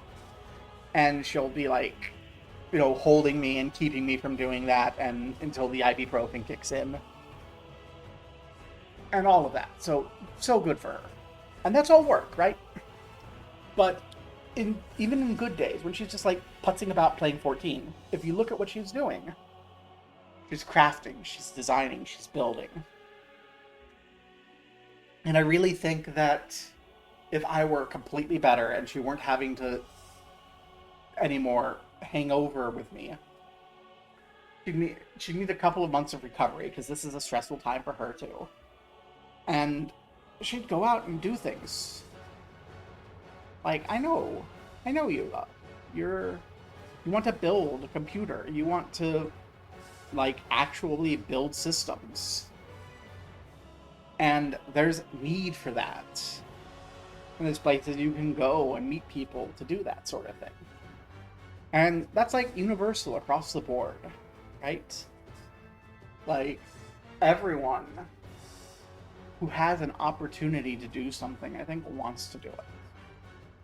I think the reason people think, I think, that people are lazy is they see the injured. They see the hurt, who cannot work, who are in healing. And healing is laying around in bed a lot. People who can't heal, like a large portions of the homeless population who are hurt, injured, and then cast into this constant damage that is homeless life when they can't actually heal or where they don't get time to heal or recover. They're lying there because there's no energy. Like, if you see me, even after this on a good day, I still have to lay in bed for a lot of time because I only have so much energy. Because it is constant pain. A good day is like a 3 or a 4 on pain. And what I observe is that when people get out of those situations, they start doing things. Even if they don't necessarily generate income, they go out and do things. This is when you start seeing people going and organizing food drives. This is when you see people starting to paint murals. This is when you see people just going out to help their communities. And it's basically universal. And I feel like we're dancing around this because at a certain extent, Christianity carries within it an idea that humanity is fundamentally evil. I know some Christians would question that, but ultimately, the idea that you are ultimately sinful, you need to be saved from your sin and saved from your nature, is a thing that even in this has been explicitly stated. Right? That poison at the heart of Christianity I've mentioned. And that, I think, prevents people from realizing that it isn't that slovenliness and sloth are not human conditions. Work is. In absence of injury, in absence of necessary rest, people work. You know, this next sentence here, that we haven't read yet, but we'll read now. Work remains a fundamental dimension of the human experience. I would say work remains a fundamental aspect of the human nature. Idleness is more than just an invitation to sin. Idleness is itself pain. Idleness is boredom. Idleness is despair. And idleness is something that people don't tolerate unless it's forced upon them. And I feel like that's the bit that's missing throughout this section so far. There's a lot of good emphasis on work and how important work is, but I feel like there's this missed aspect that, if supported, if allowed time to heal, and then given opportunity to go forth, people work by their nature. People do not exist in idleness. And this can become destructive, right? How many of the TERFs out there are, well-to-do people with too much time on their hands?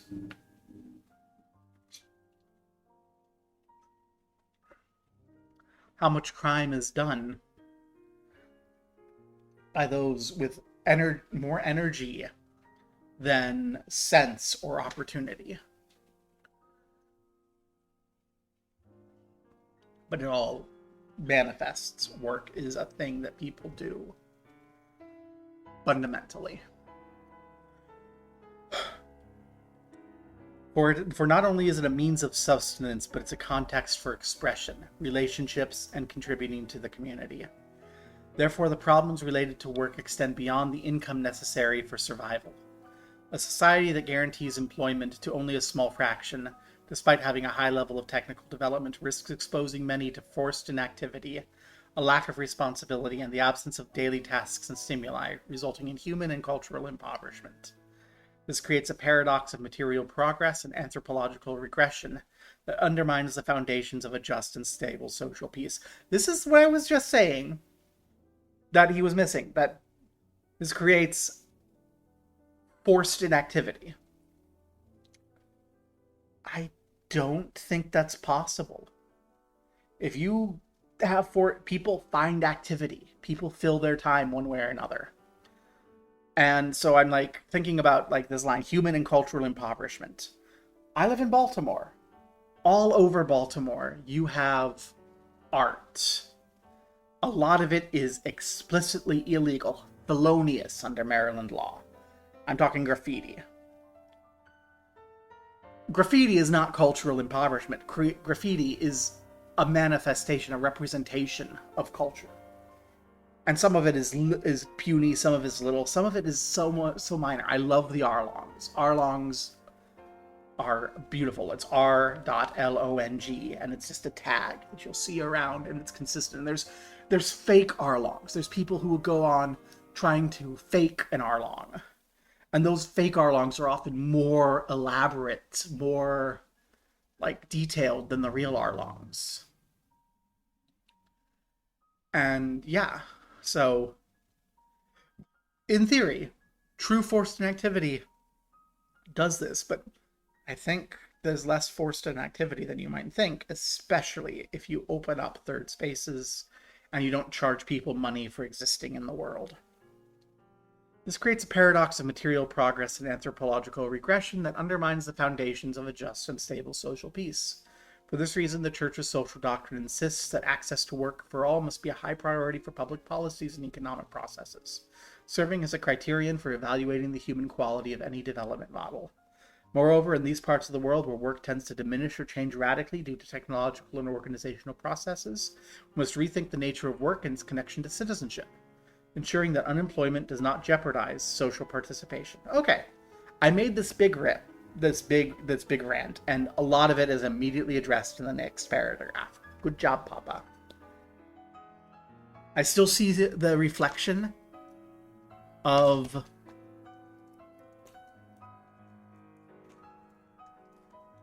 like idleness in there.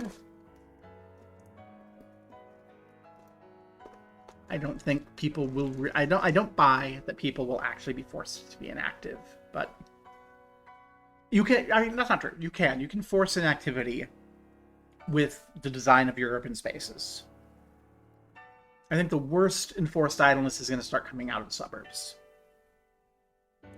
In suburbs, you have whole areas where everything is dependent on the automobile, and as gas creaks its way up towards or in excess of $10 an hour, and job access starts to decline, you're going to start seeing that enforced idleness. But in urban areas, I think that's less likely. But I'm an optimist. This is actually an optimism going through. I'm thinking that the Pope is being too pessimistic. But other than that, I think he's right. This is all very important. We need to rethink what the nature of work is. We need to make sure that it's easy for people who want to do things to contribute to the community to get out and do them. We need to make sure it's easy for someone who wants to go out there and help pick up the trash to pick up the trash. We need to make sure it's easy for someone who wants to go out there and help disassemble a blighted building that is decaying and threatening all the other buildings on the block, to go out there and help do that. I don't know that you can do that second one with respect for public property, for respect for private property in place, but that's a city problem and beyond the scope of the Pope's encyclical, I think.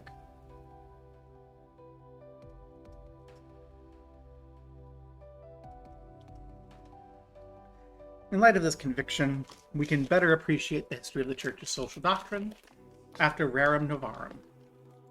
The initiatives which emerged from that tradition, including associations, trade unions, cooperatives, and welfare organizations, have contributed decisively to improving labor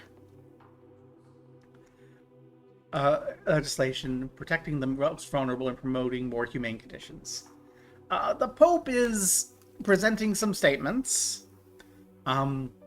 His section on education was very bare bones and kind of blah.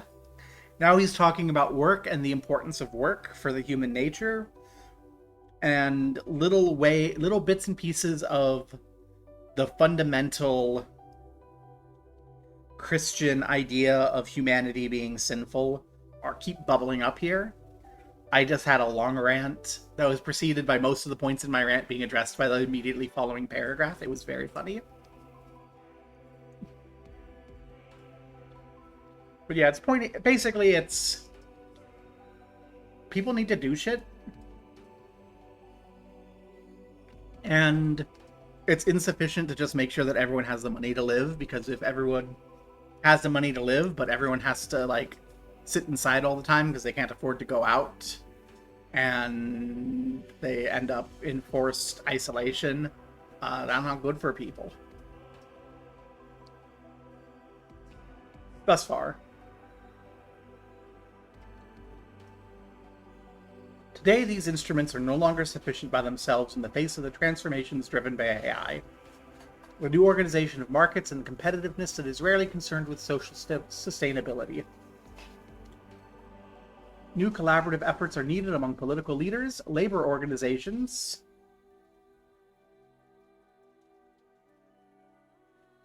that was the nature of my giant fucking rant. Yes. Sahil saying in like one sentence what took me like a 10-minute rant to say.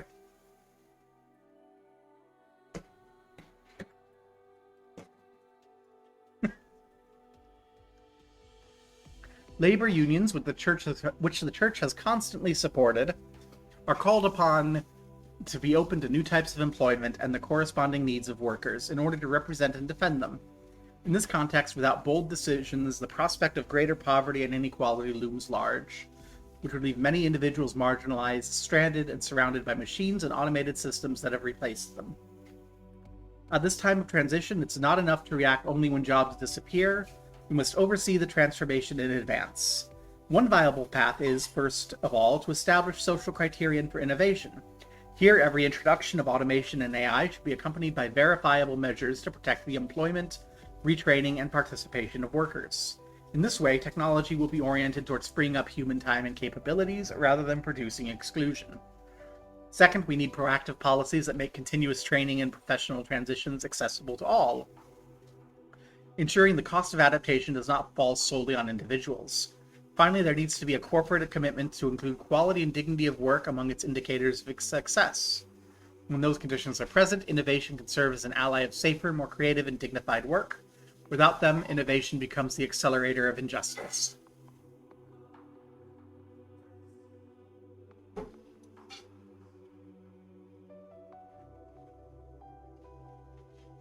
Did the Pope just say free college? I think the Pope just said free college. Is that putting too many words in Daddy's mouth to say that the Pope said free college?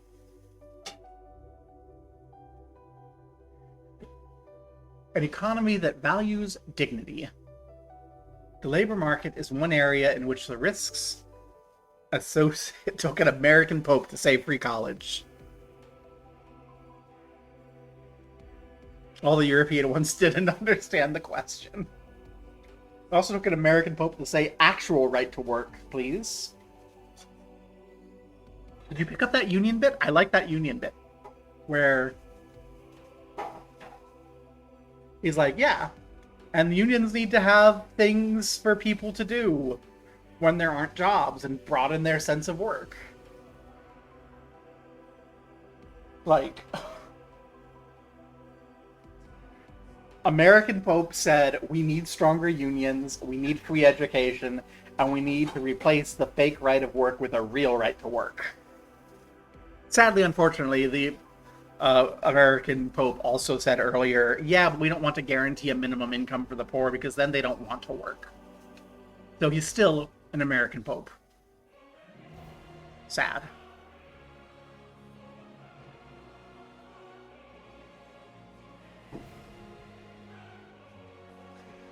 The labor market is one area in which risks associated with new technologies more clearly emerge. It's thus necessary to remember that economic freedom is not absolute. It must always be measured against the common good and dignity of every person. Entrepreneurial initiative can indeed be a true vocation, generating wealth and improving lives, rather than a variable that is dependent only on profit. This is possible when it recognizes the creation of dignified, valuable jobs as an essential part of proper service to society. With prophetic spirit, Pope Francis warned against an economic freedom proclaimed in words alone, while actual conditions prevent many from benefiting from it. Economic models that exalt efficiency and individual success often view investment in disadvantaged people, or in those with slower development paths, as useless or inconvenient, as if their futures depend solely on their ability to keep pace with the quote-unquote winners. In reality, a just society requires a vigilant state and civil institutions that are capable of overcoming the singular mentality of efficiency, and of ensuring that resources, created solutions, and regulations favor the most vulnerable. Instead of waiting for the benefits of growth to reach the poor, eventually, decisions need to be taken to ensure that growth becomes inclusive from the outset. The experience of recent decades shows that in economic and financial crises, it's always the poor who pay the highest price, while the theories that promise automatic general prosperity often prove to be illusory. You can't have fully automated luxury space communism without the communism. Got Cassie in the kitchen nodding along. It's important to move beyond the current metrics of development, which for more than 80 years have been tied to the concept of gross domestic product. Since these metrics almost systemically neglect aspects essential to the overall well-being of people and the environment. The development of parameters and metrics complementary to GDP is crucial for improving the databases used for conducting analyses, political and economic decision-making, and establishing regional, national, and international priorities. The introduction of new parameters will allow for a comprehensive and timely assessment of how legislative and regulatory decisions impact the dignity of work, shared prosperity, inequality reduction, and environmental protection. It will also affect the concept of development, educational processes, mindsets, and public opinion, as well as peace, which is only authentic when based on justice. There's a portion that you missed where the Pope starts talking about the sickness of modern life as each individual believing that they alone can determine themselves. And you can just tell that it's like, that's the justification for anti-LGBT stuff. That promoted a little rant because, as any trans person knows, gender is fundamentally a discursive experience. It is not an aspect intrinsic to the self, but existing through your relationships with each other at society. So any transition is ultimately just a change of where you are operating within those patterns, which allegedly the church promotes in their policy of subsidiarity. I'm beginning to think that the church has some ideological inconsistencies within its framework. But this I like. This is fundamentally correct. In recent years, finance has increased its importance and undergone significant innovation, driven partly by the introduction of cryptocurrencies.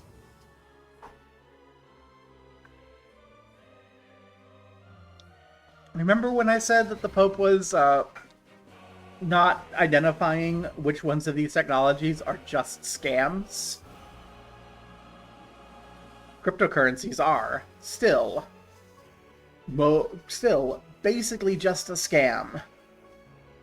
The reflections and observations contained in the teachings of my predecessors, and particularly their encyclicals, have highlighted how financial intermediation sectors, when operating without the necessary anthropological and moral foundations, have not only produced manifest abuses and injustice, but also demonstrated a capacity to create systemic and worldwide economic crises.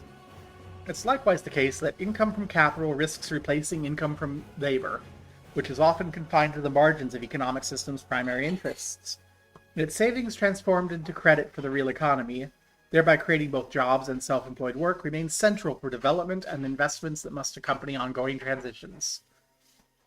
The social function of credit remains irreplaceable. Finance for its own sake is fundamentally different from finance aimed at development, creation, and evolution of work. So I've said something similar to this before in my pressure for the establishment of a state bank that does not exist to make profit. This perspective needs to become part of a broader view of global dynamics. While the world's wealth has grown in absolute terms, it's increasingly concentrated in fewer hands, widening inequalities both within and between countries. There are a few who have too much and too many who have too little, and that is the logic of today. Loud. Sorry. Scientific and technological advances, even in the medical field, are not easily accessible to the vast majority of people, as was dramatically demonstrated during the recent pandemic. While some regions spend heavily on superfluous interventions or dreams of individual enhancement accessible only to a select few, other parts of the world lack the essential equipment needed to save millions of human lives. To think that new technologies will automatically benefit everyone is to ignore the evidence. Unless transformations at the design stage prioritize the prevention of new and further disparities, technological progress will inevitably produce structural inequalities. Today, justice requires access to the benefits of innovation, including care, knowledge, tools, and opportunities.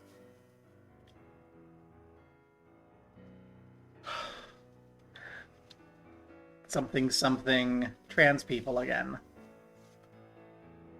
Why am I getting messages?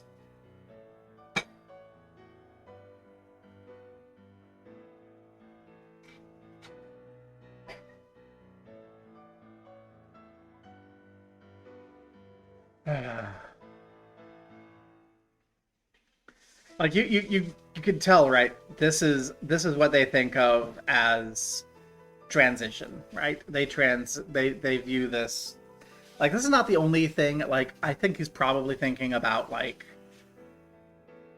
the transhumanist idea of improving your efficiency, but also you could tell like if you push transition, the Pope, and the people in charge are going to think of this line. They're not going to think of necessary healthcare, and they'll go, well, not everyone can have all the surgeries, neglecting again that the most important aspects of transition are social, legal first and foremost, followed by hormones, which are relatively inexpensive to produce. Like, I don't much care for spironolactone. I am allergic to spironolactone, but it's important to note spironolactone is extremely cheap to produce. Cough, cough, produce its goods. Cough, cough. Rex is chatting at me. Blah, blah, blah, blah, blah, blah, blah, blah, blah,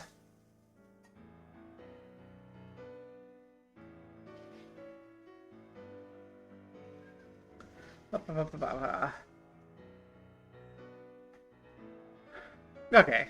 Rex is actually interested in the youth skating event that's during Pride. Yay. He's just anxious about walking to it. Which I can't walk with him, but I might see if I can't get somebody to be his chaperone to the queer youth skating event. If for no other reason than to walk with him to that, mile or so to the skating area. But yeah, where was I? I'm only raising this just because ongoing it is a legitimate problem as the economy worsens that a lot of private healthcare is kind of disappearing in the United States, and among the impoverished, of which the trans community is very impoverished across the globe. Like, this implies wealth. This implies prestige. If you're dealing with a trans person, most trans people are not, in fact, the wealthy people who can afford everything. But the Catholic hospitals are the ones that provide healthcare to the impoverished in most of the cities of the U.S. And as they forbid access to transition healthcare at their institutions, you get a de facto ban on trans healthcare to all except the select few. Because of even if it's otherwise legal or accepted in the communities, because the Catholic hospitals say so. So, again, in the interest of your principles of subsidiarity and your encouragement to have the essential equipment needed to save human lives, just provide healthcare to trans people. It is not that expensive, okay? You literally just need to have someone fill out a script for estrogen or testosterone. Odds are that the person you're talking to already knows precisely what they need and in what doses, and they just need you to fill out a form. Do it. So easy. But otherwise, I agree. Yeah, we need to get broader medical care to more people around the world at lower costs. And it should not be a profit center. Just laws and methods of redistribution are certainly necessary for correcting imbalances, including tax systems that lighten the burden on the weakest and ask for more from those with greater resources. Yay! However, nothing before the but matters. The pursuit of social justice should not be considered as a separate issue that follows only after the production of wealth, as if the economy exists solely to create wealth, with politicians only intervening afterwards to distribute it. Justice concerns every phase of economic activity, from resource acquisition to financing, from production to consumption, and every choice has moral consequences. Hey! Everything that came after the but was good. This might be my favorite sentence in the Encyclical so far. That is a good statement. Like here, I'm just like, I'm nervous because of the certainly necessary. My anxiety spikes on the however, because I'm accustomed to good thing, caveated, however, preceding bad thing. But no, this is good. Yes, we do need to concern justice and resource acquisition. We should not destroy the world to acquire resources. We should not enslave people to acquire resources. Financing should, in fact, be broadly acceptable, fair, and not usurious. Cough, cough. 37 to 40% interest rates on credit cards. Cough, cough. We need just production that does not grind people to the that does not grind people to the bone, but also ensures that we are producing goods that are needed. Cough, cough, sufficient housing. Cough, cough, affordable food. Cough, cough, clothing that doesn't dissolve after a week's wear. And we need sensible and sane consumption.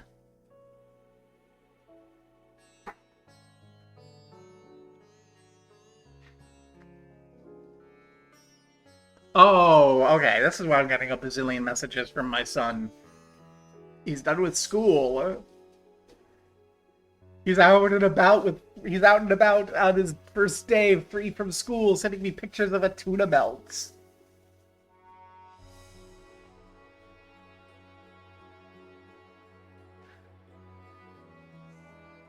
A tuna melt that looks like it's filled with rice.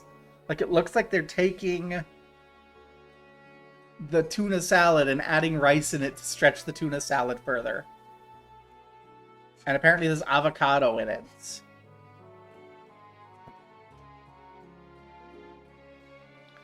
I mean, I'm not against using rice to fill out your tuna salad. That's a clever idea. Tuna tends to be a very strong flavor. The other ingredients in tuna salad tend to be very strong. Like, yeah, you could stretch that further with some rice. That's wise. But also, goodness gracious, that is such a the economy is bad moment.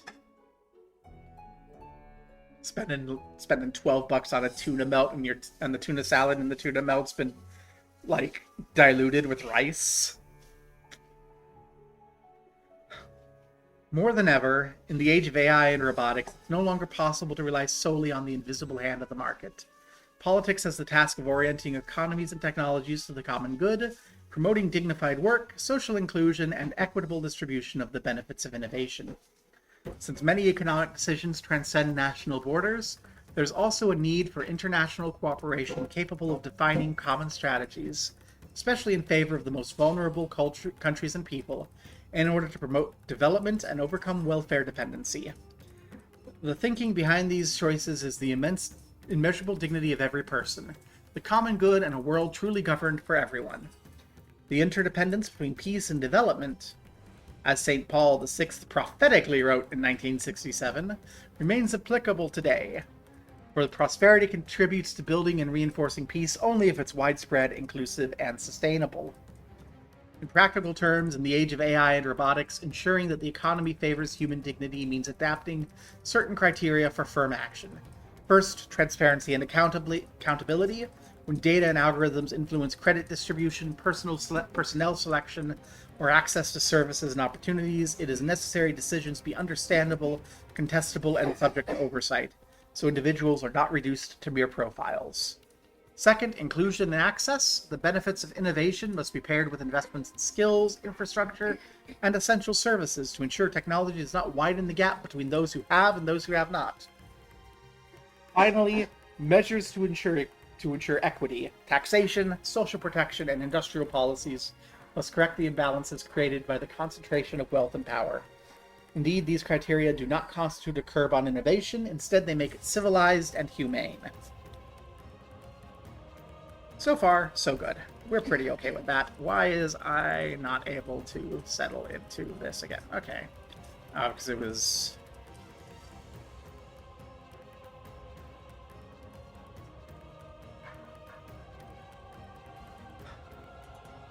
Families and young people, the social conditions for hope. Every queer person in the entire audience starts sighing in unison. The family is the primary social good. I don't know if you heard it, but Cassie just gagged into the sink. I think it's important to note that while I was talking about Cassie spending all her time on 14 because she has to take, because she has to take care of me, she was actually standing in the kitchen doing dishes and actually doing work. So, like, she is actually, mwah, love her. Founded on the enduring union between a man and a woman. It is the first environment in which all persons develop their potential, become aware of their dignity, and learn the earliest forms of truth and goodness, internalizing the habits that prepare them for life in society.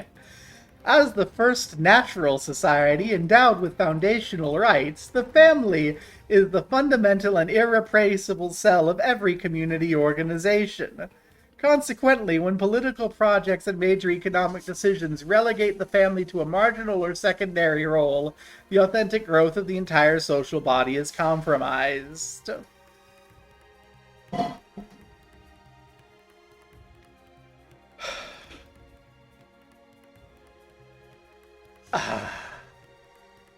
We'll leave that aside and not let ourselves get distracted by it. Maybe we want to read positively. Maybe he's building to something.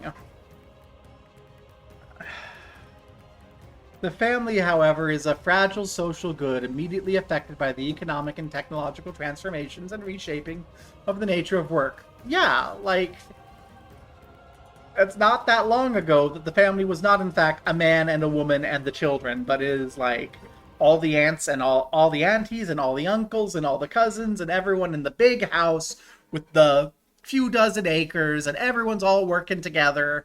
Like, it's not that long ago. It's like only a couple hundred years. Like, this nuclear family image presented in paragraph 165 is like the 1950s, maybe the 1930s.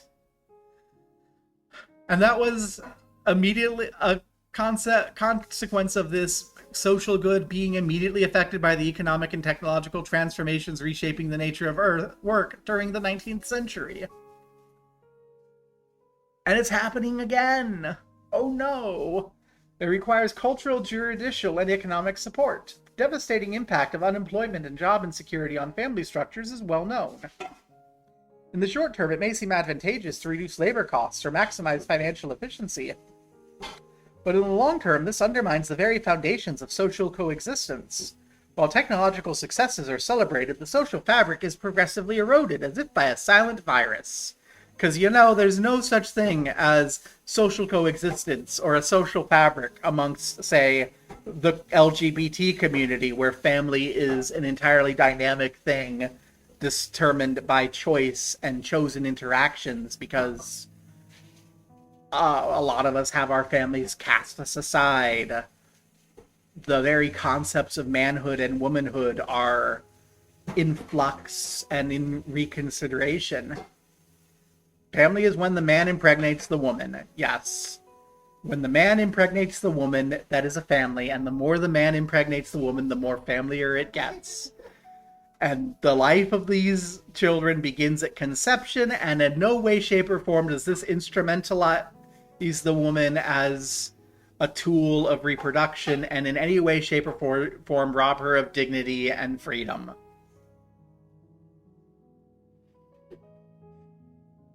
It's the Catholic Church. We can't expect better. Devastating impact.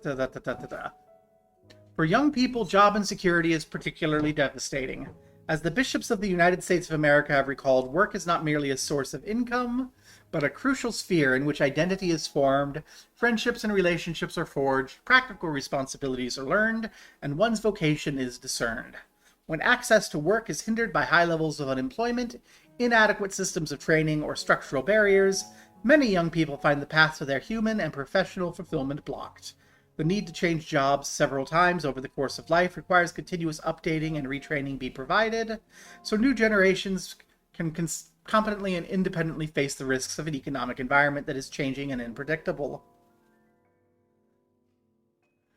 Okay, but this isn't new. And also, I'm going to go out and say it. I don't really have any friendships from work. Not even the job I had for like a decade. Like, not even my long-term work. I don't have friendships from work. Work is the place I went to do work. And then afterwards, I would go, be in other communities where I would build my friendships and my relationships and develop my identity. And yeah, part of that is being trans and that disconnect between presenting myself as the man in my young professional life versus, the more effeminate presentation in my more honest life, because I couldn't be honest in the workplace. But also, yeah, like, raise your hand if you make your friends at work.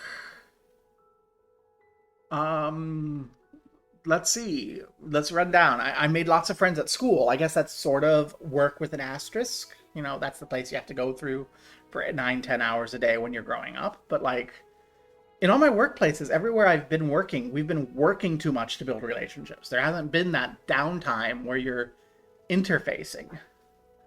Versus like, I made my best friends in college at clubs, not in my classes. Not in my workplaces, but in my clubs. I've made my best friends since college in clubs, be they LGBT clubs, tabletop gaming clubs, religious discussion organizations, online video games, the Twitter social media space. More recently, like the whole magic sphere. Yeah, like, exactly. I'm thinking, like, socially. What coworkers? Like, I can think of coworkers I might have been willing to communicate with socially. I think of one of my old desk mates at my longest term software development jobs, a Chinese immigrant named Wei. Wei was pretty cool. I would hang out with Wei socially, but we never really had that relationship because we were coworkers. Like, to a certain extent, I had a better, more social relationship with Wei's wife because his wife was an HIV researcher, and like, I remember when I met his wife at a social function at work, I'm just like, it's you, it's the HIV girl, we know you, and like, she's like, hey, I haven't seen you in a suit, because his wife had encountered me like in my quote-unquote totally just a cross-dressing guy queer life, like in the 2010s, right? Like, so, but yeah, like, we build these relationships, and what this is showing me, I think, is a lack of imagination. A lot of, I think, cisgendered heterosexual people, especially like suburbanites, find themselves isolated, and the only sources that they have for building relationships are work, school, church, and then family. And I think that's also part of why they see the family as such an important thing, right? Like, let's be friendly, right?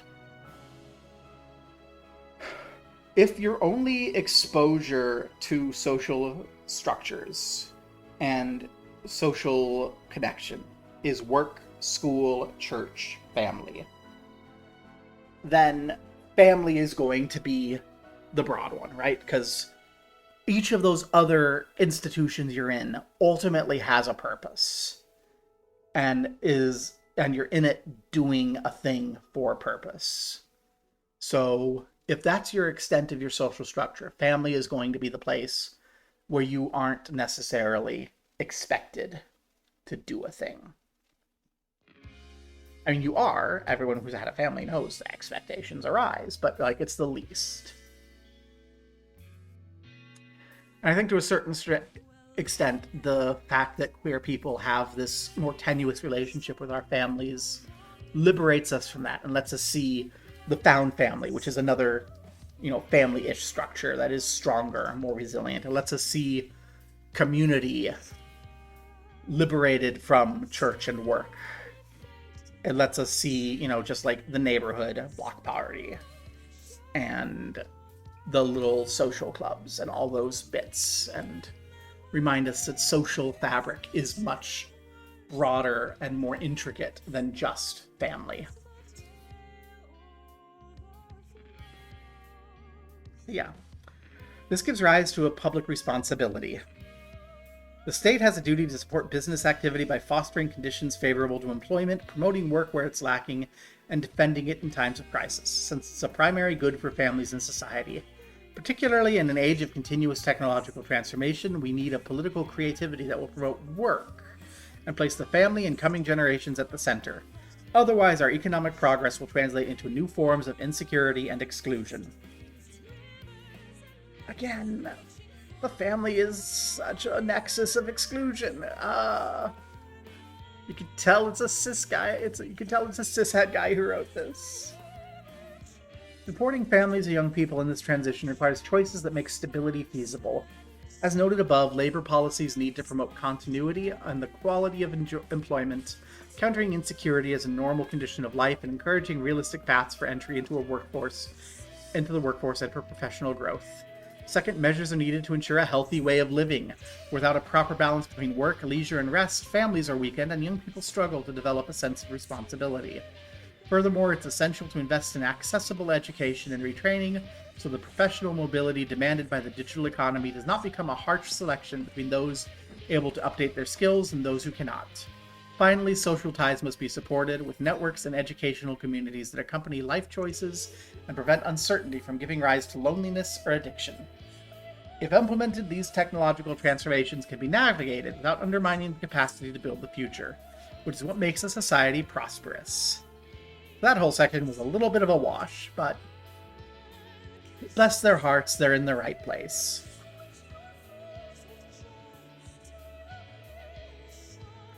Just, Pope needs to take some estrogen, is all I'm saying. Hashtag force femme the Pope. And so bad. Hashtag force femme the Pope. Yes. Take the whole thing. I'm eating too many of them and they're high calorie. Yay.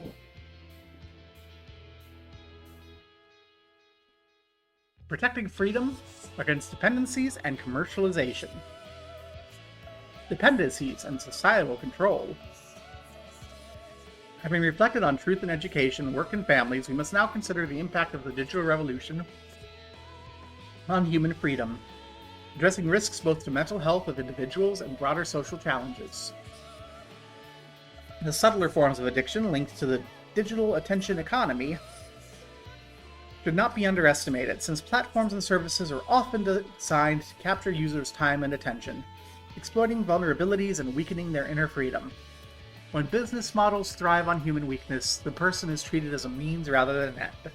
Those who design or finance such systems bear a moral responsibility that cannot be ignored.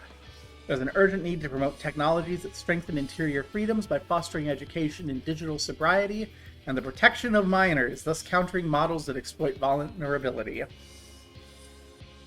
Whatever, any lunch, we should have a bunch of things. A further risk, less visible but no less serious, is that of social control made possible by the massive collection of data and the use of algorithmic systems. When every action, movements, purchases, relationships, and preferences leaves a trace, a new form of power emerges, namely the power to profile, predict, and influence behavior, often without individuals being fully aware of it. If such kinds of data are used to make decisions affecting concrete opportunities, such as access to credit, employment, or essential services, there's a risk of undermining freedom and discriminating against the most vulnerable. Furthermore, control is exercised not only through explicit prohibitions, but also through the architecture of visibility. What's amplified or rendered invisible, what is rewarded or penalized, ultimately shapes opinions and choices, fostering conformity and self-censorship. For this reason, freedom in the digital age is not merely a matter of interiority, but also public concern. It calls for clear rules, transparency, and the possibility of recourse and proportionate limits on the use of intrusive technologies. So technology remains at the service of the human person and does not become a form of control over consciences.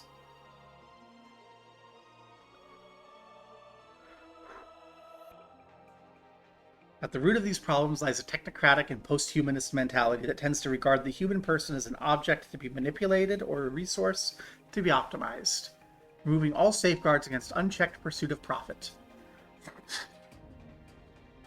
What prevails is efficiency, rather than respect for freedom and human dignity. Some post-humanist currents go even so far as to envision second-class human beings, subordinate to the interests of elites who consider themselves superior. This troubling prospect becomes all the more serious combined with the technological tools that exponentially increase the capacity for control and selection. Even certain forms of structural indebtedness, which keep entire peoples in conditions of dependence, reflect the same mentality, in new forms that tolerates relationships of subordination akin to slavery.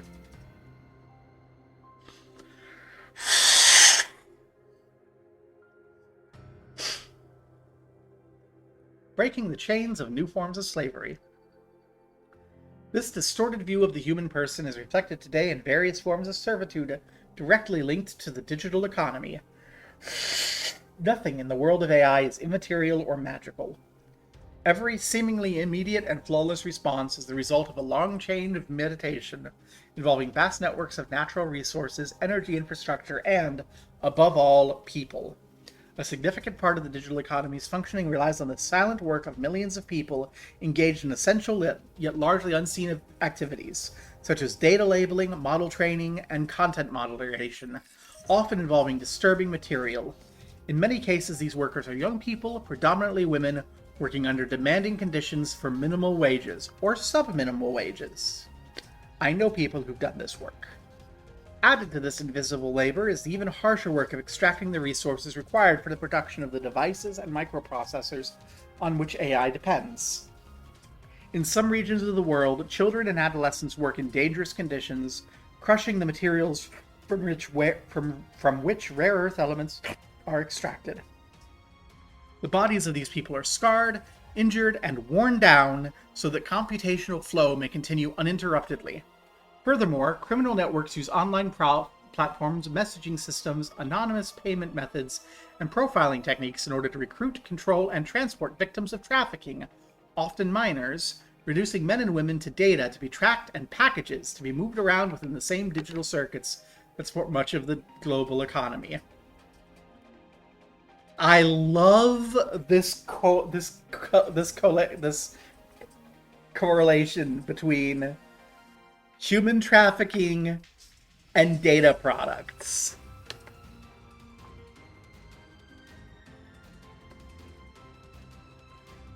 I don't know that it's quite accurate, but I love it. Yes, I love the reduction of human beings into data products as a metaphysical trafficking. That's a hit. This reality deeply challenges the moral conscience of our time. It's not enough to evoke efficiency, nor celebrate the benefits of innovation, if they're built on a chain of exploitation that remains deliberately hidden. If technology promises emancipation, yet produces new forms of global subordination, it stands in contradiction to the fundamental principle of human dignity. The fight against new forms of slavery is a decisive test for the ethical discernment of AI and digital transformation. In continuity with the tradition inaugurated by Leo XIII, the Church renews her firm condemnation of all forms of slavery, trafficking, and the commodification of persons. She likewise highlights the urgent need for reflection and action that keeps the inalienable dignity of every human being and the common good as both the focus and goal of society, as well as the guiding criteria for every personal, social, and political choice. Without this ethical and humanizing reflection, the growing power of digital systems could lead us towards new atrocities that are no less shameful than those of the past we now deplore, while we continue to present ourselves as advanced and civilized societies. Human trafficking must be recognized as a contemporary form of slavery and a grave violation of human dignity. Failing to respond firmly or tolerating these practices in any way is in some way to become complicit in today's sins, which are akin to those of the past, when slavery was being concealed and justified. And that statement, in the context of drawing a parallel between human trafficking and the establishment of data products, is hilarious, and I love it. In the development of her doctrine, the Church has gradually come to a deeper awareness of the gravity of these issues. It's true that in the past, events cannot be judged and whatever. Anything is fine. I'm trying to read it. Anything is fine. Just whatever. I'm not saying no to the thing. I'm saying no, please don't ask me. Anything is fine. In the development of her doctrine, the Church has gradually come to a deeper awareness of the gravity of these issues. It's true that past events cannot be judged anachronistically, as though the moral criteria that matured over time has always been available. We absolutely can actually judge these anachronistically, because the moral criteria that's matured over time was in fact available at the time. People were calling the Catholic Church out on this shit when the Catholic Church was promoting slavery. Honey, just like we're calling you out on this shit now when you promote transphobia. So, you know what? Yeah, it's true that the past events have to be judged by the moral criteria of their age, and they fail under those criteria. We can neither deny nor diminish the delay with both society and the Church came to denounce the scourge of slavery. In antiquity and the Middle Ages, many individuals and even ecclesiastical institutions had slaves. Already in the early modern period, the Apostolic See of Rome, responding to requests from sovereigns, intervened several times in order to regulate and legitimize forms of subjugation, and in certain cases, enslavement of quote-unquote infidels. It is only in the 19th century that a formal, absolute, and universal condemnation of slavery was clearly articulated, notably under Pope Leo XIII. And they always say that referring to the moral criteria of the oppressed, never the criteria of the oppressor. Slaves always knew it was bad, yes. This development offers a clear example of the Church's growth in understanding the perennial truths of Revelation she safeguards. Although there was not always consistency in practice, given slavery was long tolerated before being unequivocally condemned, there's been a continuous affirmation through history of the dignity of every human being, created in the image of God, even if it took 18 centuries for its full incompatibility with slavery to be explicitly recognized. This constitutes a wound in Christian memory, one from which we cannot consider ourselves detached. It's impossible not to feel deep sorrow when contemplating the immense suffering and humiliation endured by so many, in stark contrast to their immeasurable dignity as persons infinitely loved by the Lord. For this, in the name of the Church, I ask pardon. Pardon granted. Please recognize the places that the Church is still doing this today. This is why the memory of past complicity and blindness in the face of injustice of slavery becomes a call to vigilance. What we've learned must be translated into discernment and responsibility in the present. If we want to avoid the need to ask for pardon again in the future for having failed to respect the treasure of human dignity that is required by our faith, it falls to us today to denounce clearly and firmly trafficking in its many forms, and together with all who are committed to this cause, support concrete efforts of prevention, protection, liberation, and rehabilitation. Even today, colonialism assumes new forms. It no longer dominates only bodies, but appropriates data, transforming personal lives into exploitable information. Entire regions, especially those marked by structural fragility and limited geopolitical relevance, are currently subjected to a new mindset of extraction, that of health data, epidemiological profiles, genetic maps, and demographic information. These have become the new rare earths of power, vital data which, once aggregated and analyzed, can be used to train predictive models, guide investment strategies, anticipate crises, and above all, determine who and what is deemed to matter. Those who control the health data of entire peoples, often collected under the pretext of aid, research, or innovation, possess a structural leverage over the future, where they can shape needs and markets. They can also decide, before others, to whom medicines, investments, and protections will be allocated. Here lies one of the most urgent moral challenges of our time, to ensure that shared knowledge becomes a true common good, rather than an instrument of dominance. This requires restoring to individuals not only the data that describes them, but also the ability to decide how it's used, by whom, and for whose benefit. Otherwise, the digital age will not be post-colonial, but colonial in another form. New forms of slavery are fueled by economic chains and digital infrastructures. Therefore, action is required on several fronts. First, the supply chains that underpin technological industries and digital economy need to become more transparent, so no competitive advantage is built upon hidden exploitation. Second, companies and investors need to adapt clear criterion for preventative ethical verification, placing among their priorities the protection of workers, the fight against forced labor, and the assessment of social impact of data-driven business models. Furthermore, digital platforms must cooperate responsibly with authorities and civil society to prevent communication, payment, and profiling tools from becoming channels for the recruitment and control of victims. When such efforts converge, a digital environment can be transformed from a space of exploitation to one of protection, prevention, and the promotion of human dignity. Yay! I'm not quite sure how you achieve any of that without breaking the back of capital. But yay! It's amazing when the it's gonna fall off there. When the church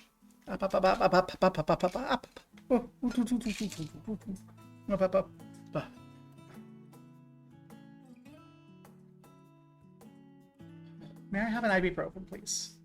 I squeezed my hernia doing that, and I probably shouldn't have. Ooh. When the church is not in its weird, family-centric, patriarchal stuff, they're pretty on point.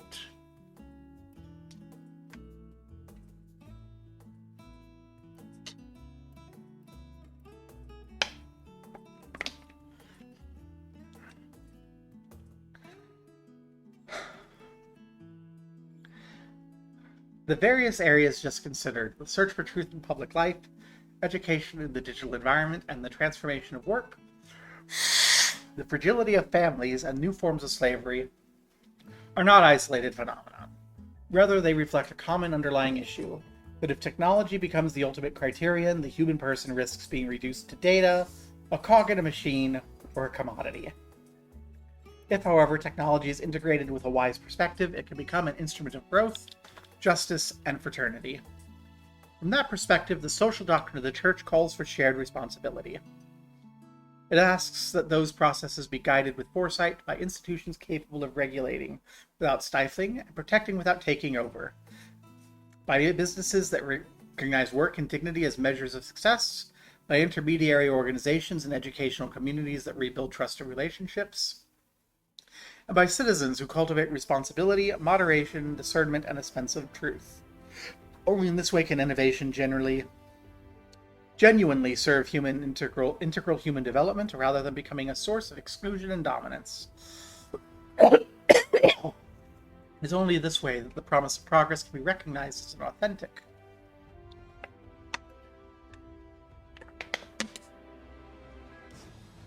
Measured against the inviolable dignity of every man and woman.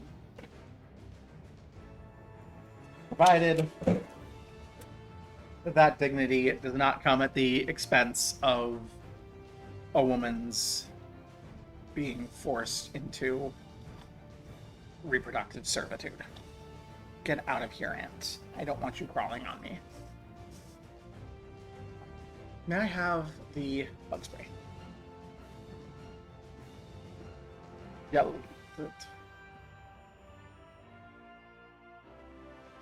Thank you.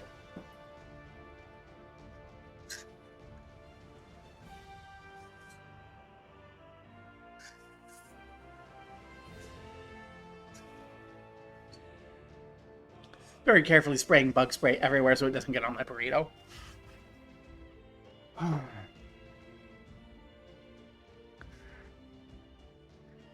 And in the process, killing so many innocent souls. Like a terrible monster. Chapter 5. The Culture of Power and the Civilization of Love.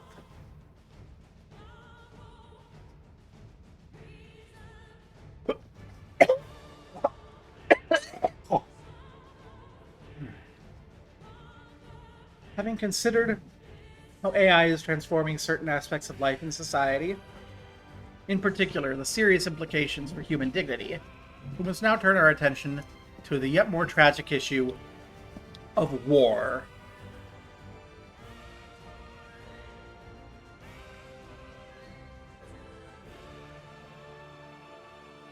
Okay. I think Pope might be about to hit something. I think the Pope. So, in general, in an article, as you proceed through the chapters, they build towards a point. And chapter 4 was the AI thing, which is what they said the Encyclical was about. Now we're hitting chapter 5, and we're getting to war. So we're building to a point, and the point seems to be beyond the initially told topic.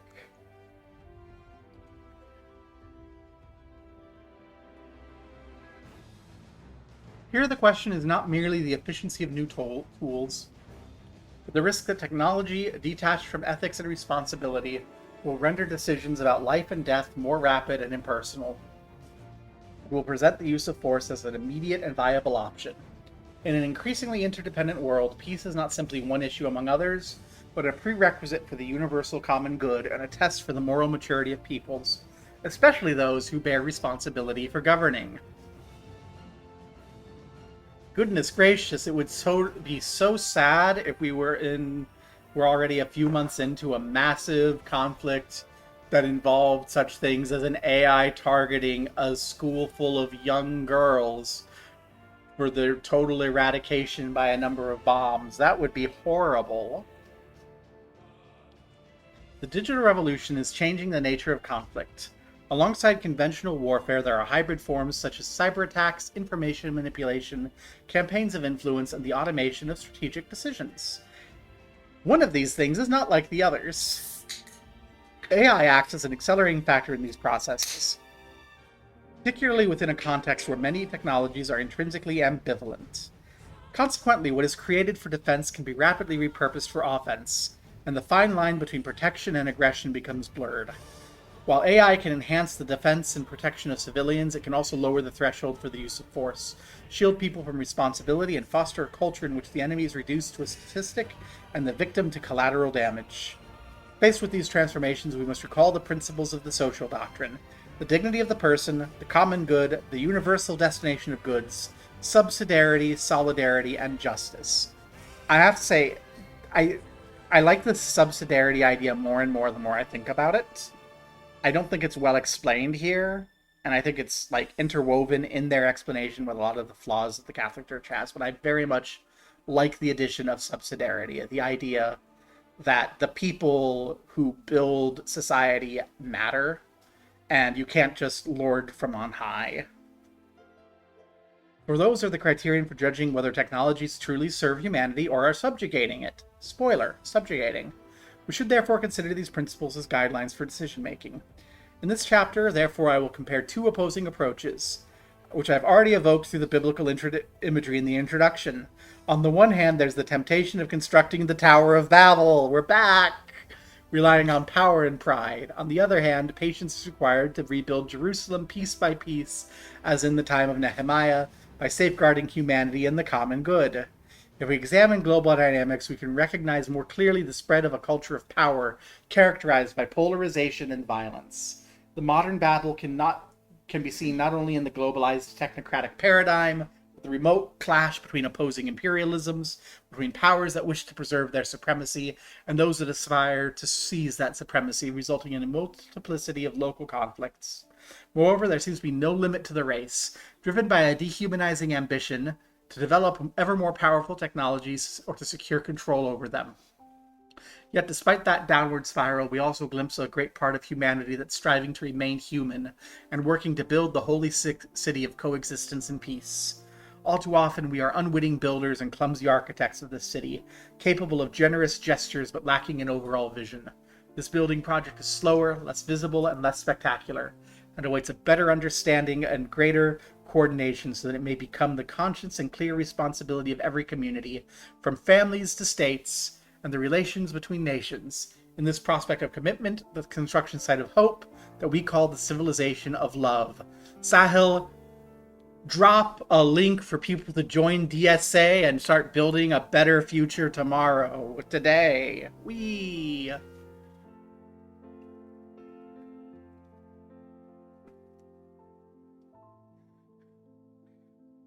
The civilization of love in the digital age. When St. Paul VI coined the phrase the civilization of love, the world was in midst of a Cold War. I wonder if anyone's attempting to what? I wonder if anyone is attempting to Control-C. I wonder if anyone is attempting to post the Join DSA link in my chat. Everyone, go. Join DSA. If you're in the USA, obviously. If you're in, like, Thailand or Iran or East Germany or, like, Ghana or something, the DSA is not going to be the organization that's building the brighter tomorrow in your area. But if you're in the USA, I know of no organization more committed to actually building a brighter tomorrow. There are organizations with better ideological structures, organizations that have better local commitments to solving particular problems. Probably even better organizations out there if all you want to do is march in the streets and shout. Like, I think if you live in Baltimore and your main goal is to go shout in the streets and march, PSL might actually be the better people to go to. But you know what? Our local DSA can hook you up with PSL too, so yeah. That's a good spot. It's not a utopia, it's not perfect, but there's actual work going on. PPA is the thing for that, actually. But yeah. Yay! PPA. Okay. But yeah, I'm sure DSA can hook you up with PPA. I'm kind of stuck in my apartment because walking causes my guts to fall out through a hole in my abdominal wall. I don't know if you know that. So I don't actually know what the current situation is very well. But yes, go click that link. Tell them Barb sent you. Barb sent you to cause problems and make the world a better place. When St. Paul VI coined the phrase the civilization of love, the world was in the midst of the Cold War, an arms race and severe economic instability. In that context, the Church proposed an alternative path to that of ideological opposition between systems. An envisioned a social order in which justice and charity are intertwined and love becomes the guiding principle of economic, political, and cultural life. Today, we must resolutely recover that vision, for the civilization of love is no naive utopia, but a demanding project which consists in translating charity into structures of justice, giving institutional form to fraternity, and regarding others, whether individuals or peoples, as allies necessary for building the common good.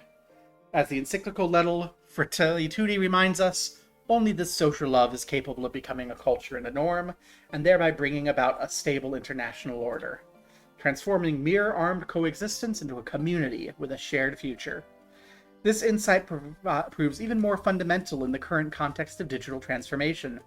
Digital networks, the globalized economy, and the development of AI create increasingly tighter bonds, linking, in real time, decisions made in one place to the effects they produce elsewhere. In this sense, the words of the Second Vatican Council on the growing interdependence between peoples remain timely, for the common good is taking on an increasingly universal dimension, with rights and duties concerning the entire human family. The project for a civilization of love, therefore, must undertake the task of transforming this imposed interdependence into a willed and chosen solidarity. This is the guiding principle for technological processes. It is not enough for artificial intelligence to make us more efficient or connected. It must also serve to build universal human family, with shared rights and duties, where digital proximity becomes a real opportunity for encounter and mutual care. In our time, a cultural power has taken hold, in which the availability of resources and the ability to dominate tend to dictate the agenda and criteria for decision-making. In this way, the common good of humanity is relegated to the background, and the concrete tragedy of peoples at war is reduced to a secondary consideration in relation to strategic interests. This culture of power infiltrates society, changes relationships and behaviors, and grows by normalizing war, pursuing ever greater military power, taking advantage of the crisis of multilateralism, and fueling a false realism that insists there is no alternative. USA can end the war in Iran at any time. All we have to do is surrender. Their demands are preeminently reasonable, and frankly, yeah, Iran's gonna win one way or the other anyway. The normalization of war. In 1965, the words of St. Paul VI resounded powerfully at the UN General Assembly. Never again war, never again war.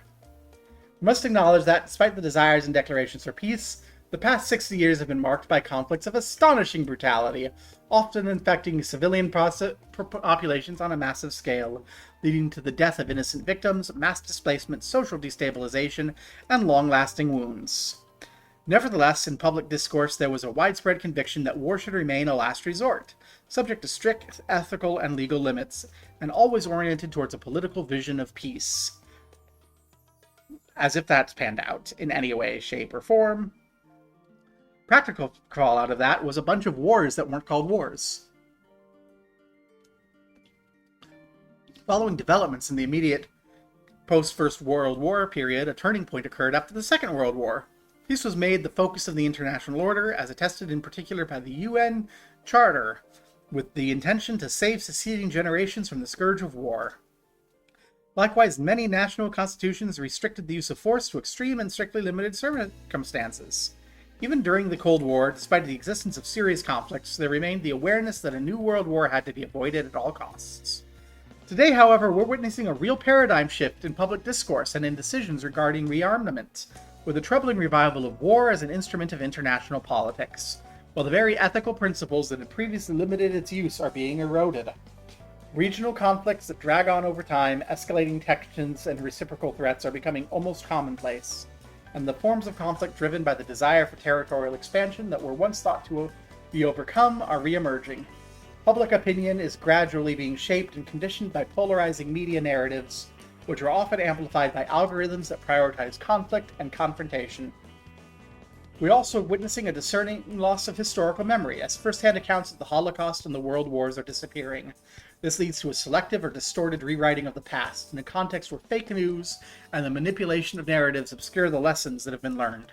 Without a living memory on the horrors of war, political decisions risk being made on the basis of power alone, without any consideration for long-term consequences. To all of this, the media and digital dimensions are adding new and decisive elements. Communications networks, fragmented information environments, and algorithms that reward conflict can magnify polarization and resentment, increasing propaganda and making shared discernment more difficult. Thus, war is not only fought, but is culturally conditioned through simplistic narratives of friend or foe mentality, disinformation, and fear.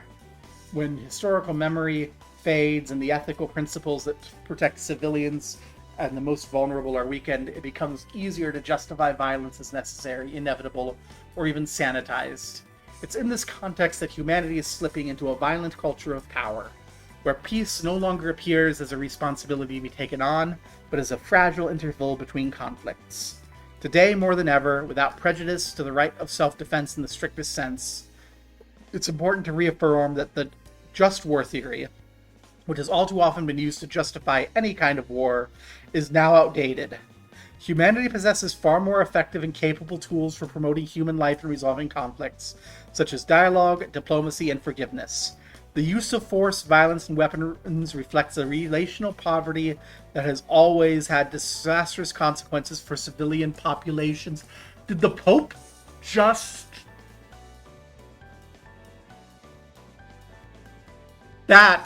Okay, that I think is the two most important statements in this encyclical. Like, I've seen lots of news and discussions about this encyclical and things getting stated, but The Pope just said there's no just war.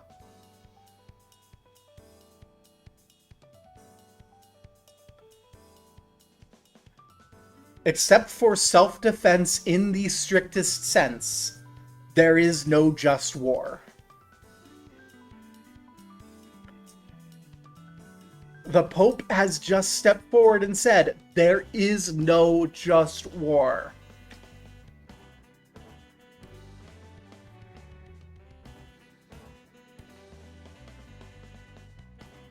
That's big.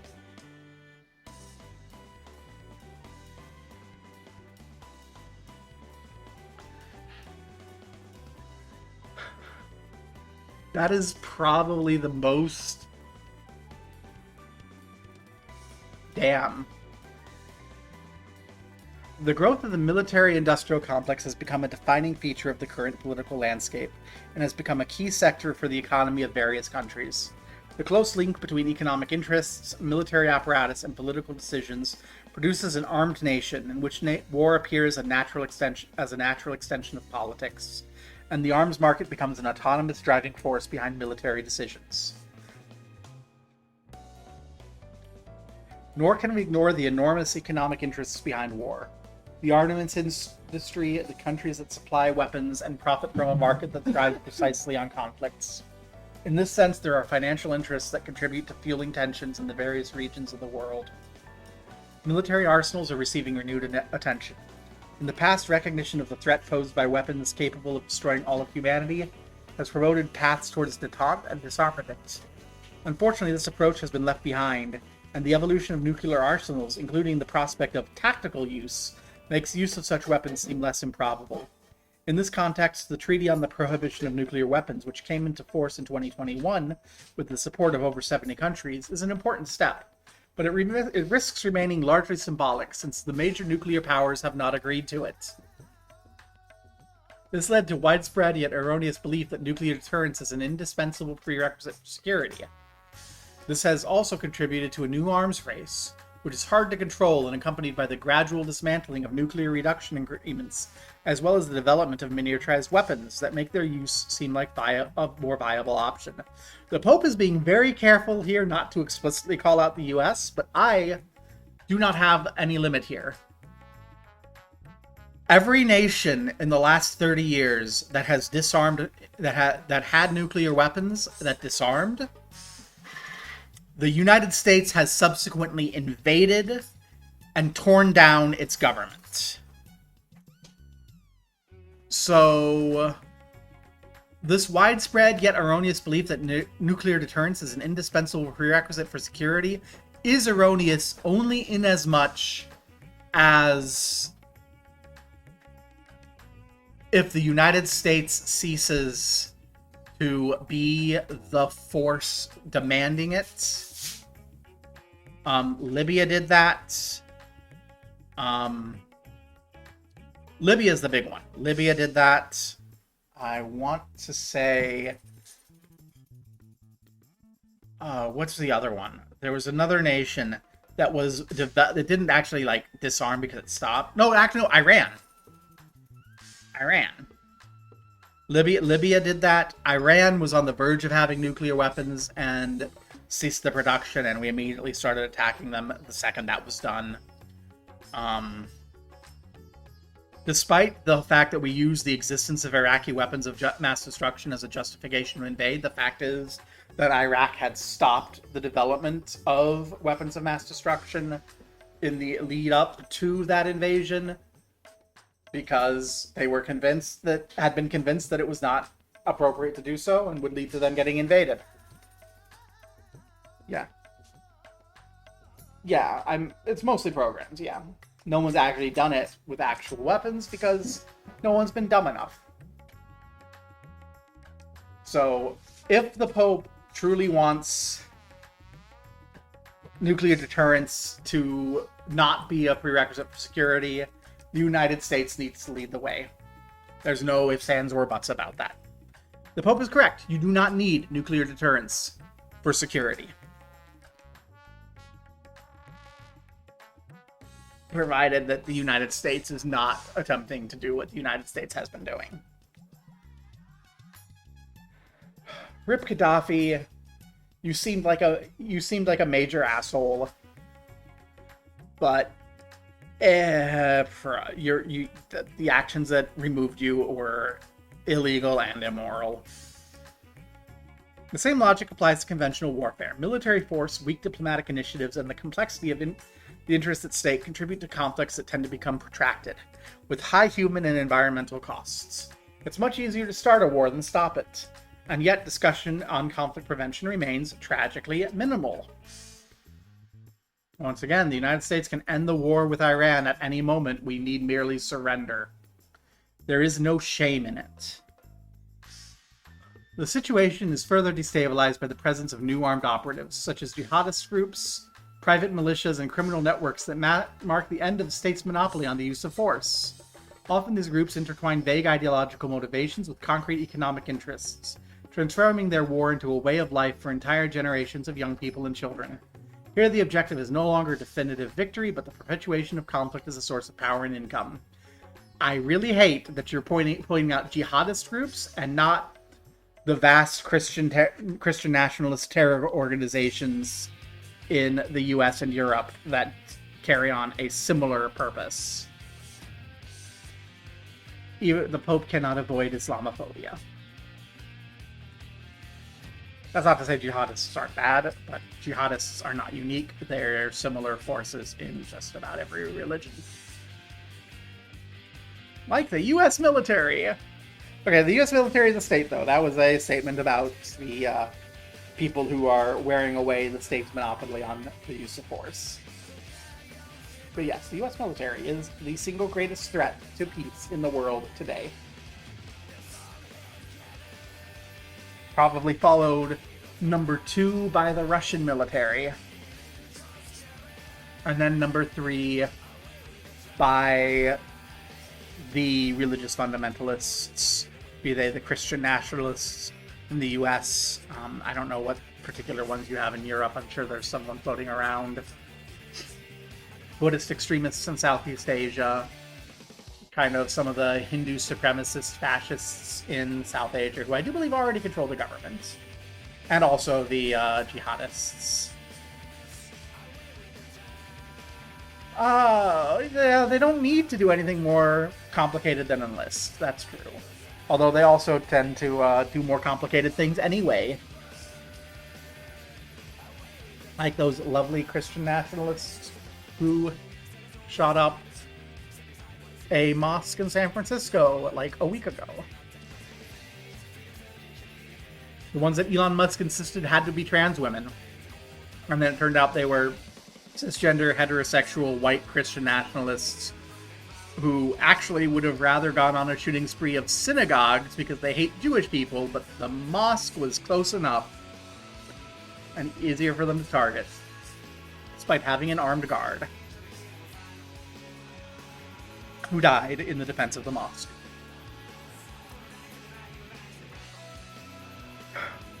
The above-mentioned scenario is linked to the unceasing development of weapons systems, particularly those involving AI. The Holy See has recently observed the growing ease with which autonomous weapons systems can be deployed, which makes more feasible and less subject to human control. Yes, that's very important to be aware. Christians have an easier time enacting a religious supremacist agenda. In the USA, if you want to establish a religious supremacist agenda, it is sufficient to run for political office. This violates the principle that armed force should be used only as a last resort in cases of legitimate self-defense. For this reason, the development and use of AI in warfare must be subject to the most rigorous ethical constraints, guarantee respect for human dignity and the sanctity of life, and avoid a race to develop such arms.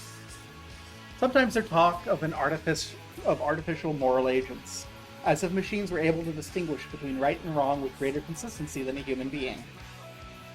Yet moral judgment cannot be reduced to calculation, for it involves conscience, personal responsibility, and the recognition of the other as a person. Or to translate that into the language of calculations, moral judgment is fundamentally dependent on the individual's particular utility values and the utility values are constantly in flux and fundamentally subjective. Rah.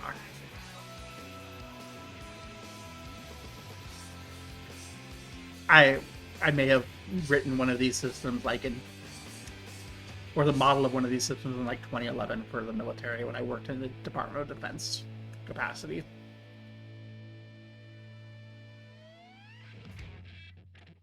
You can automate some of this decision making, but you have to come in a priori and define the utility function. And whoever made that definition is the one who fundamentally has done the moral judgment, not the machine. Therefore, it's not permissible to entrust lethal or otherwise irreversible decisions to artificial systems. No algorithm can make war morally acceptable. AI does not remove the intrinsic inhumanity of conflict. Indeed, it can only bring about conflict more quickly and render it more impersonal, lowering the threshold for resorting to violence, transforming defense into a threat prediction, and reducing victims to data. In this way, it will accustom us to the idea that violence is inevitable and needs only be optimized. This does not diminish the importance of instilling, as far as possible, values and sound judgment to the artificial systems we build, so they can contribute to a moral ecosystem in which humans are better able to listen to their consciences, as well as allowing AI models to establish appropriate boundaries.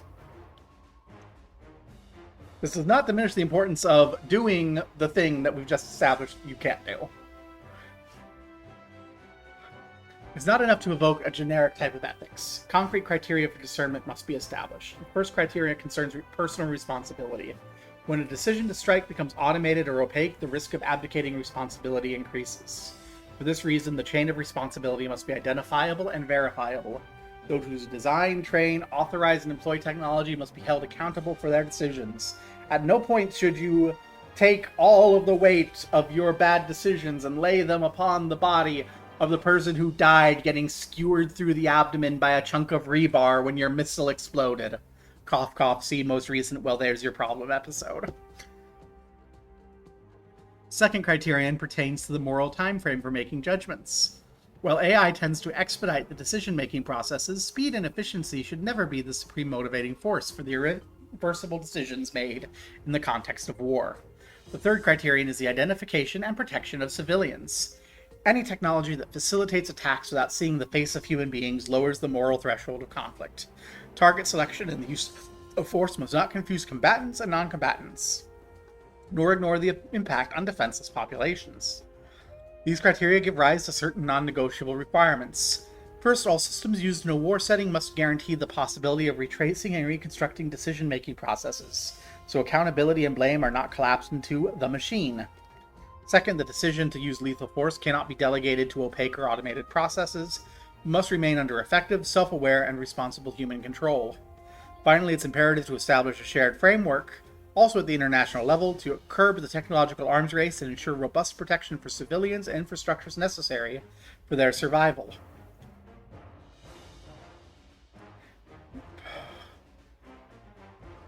The culture of power also stems from the crisis of the multilateral system. The institutions established to safeguard the concept of the common future for all peoples and global communal good appear to have been weakened. This is due not only to structural limitations, but the frequent lack of shared will to support and reform them, or to recognize their moral authority. Instead of making progress, we're regressing from the significant turning point of the 20th century. After 1989, the collapse of communist regimes in Europe was followed by a predominantly economic globalization, which lacked an adequate political framework capable of sustaining dialogue and peace. An almost blind faith was placed on the ability of the markets to generate prosperity, democracy, and stability. In reality, rather than automatically generating unity and peace, globalization has provoked fundamentalist, identity-based, and nationalistic reactions. The result is a far cry from genuine multilateralism. Instead, what has appeared is a disorderly and conflict-ridden multipolarism with a prevailing sense of mistrust. Wow, the collapse of communist regimes led to bad. Who could have seen that coming?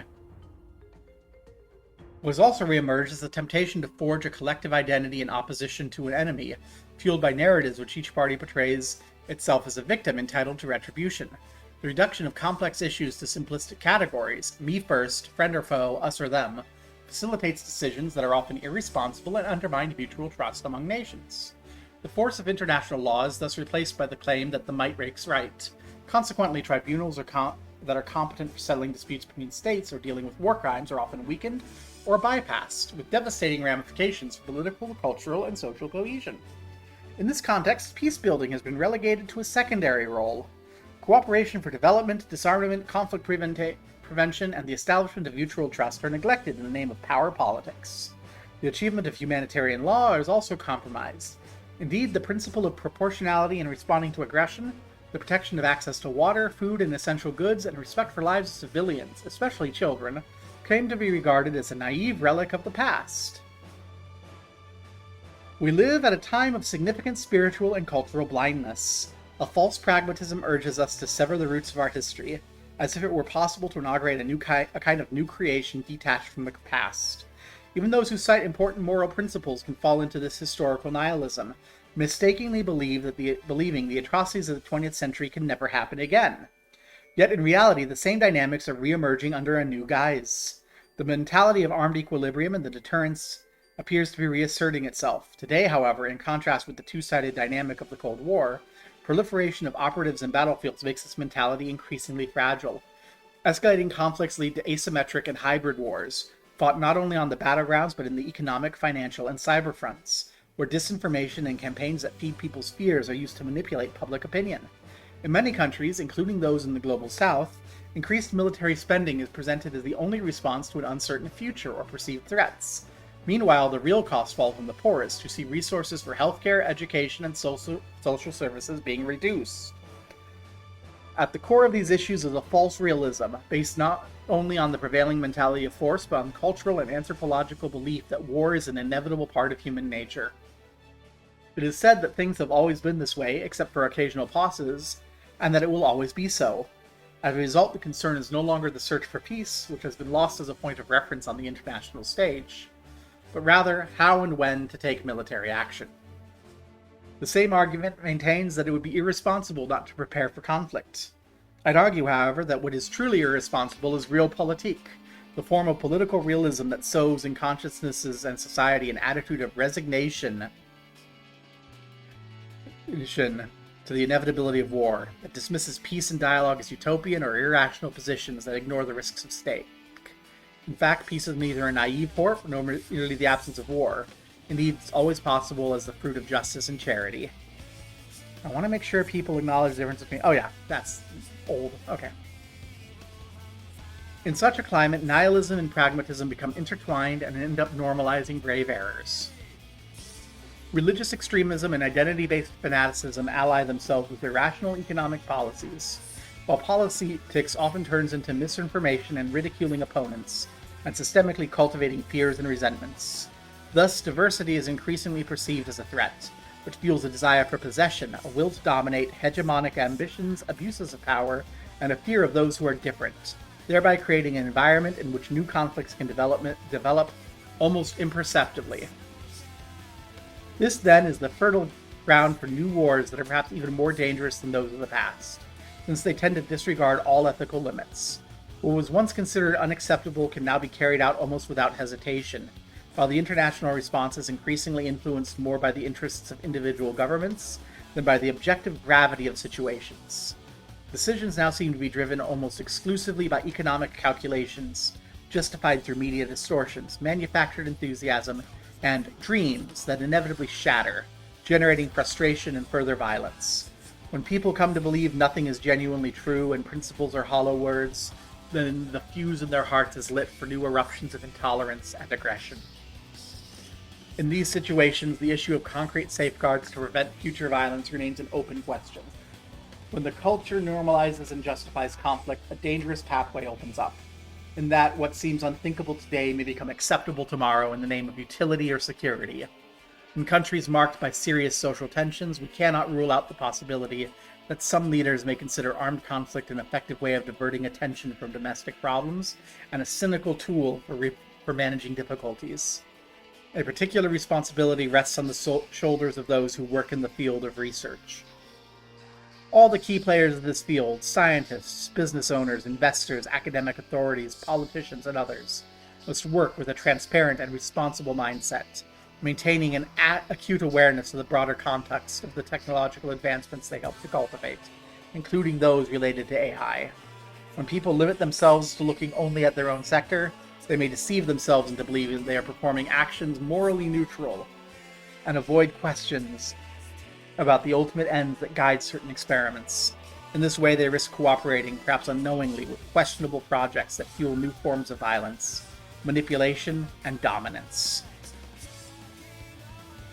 The construction of a world in a state of perpetual conflicts is an evil and must be named for what it is. This way of portraying our current situation may seem bleak or pessimistic, yet I consider it necessary to do so. The Christian perspective, however, is not limited to denouncing evil. We view history in the light of the crucified and risen Lord, to whom the Father has given all authority on heaven and earth. We do not consider the present as a predetermined fate, but an opportunity for personal and collective conversion. Moreover, we believe in the power of the kingdom, which grows from a tiny size of a mustard seed, which once sown sprouts and grows. While the tumult of confusion around us, goodness grows silently from the earth. In the words of the prophet Isaiah, "Behold, I am doing a new thing, now it springs forth, do you not perceive it?" Okay. A closer analysis of history confirms this. Even in the darkest nights, the Lord rises up men and women who refuse to give up, who persevere in doing good, who protect the vulnerable and open pathways to reconciliation. The memory of the saints, righteous people, and the oft-forgotten peacemakers show us that grace does not magically eliminate conflict, but instead inspires active resistance to evil and an astonishing creativity in doing good. Christians see the darkness and acknowledge it for what it is, but they do not merely gaze upon it passively. They know the light and understand that darkness cannot overcome it and cannot defeat it.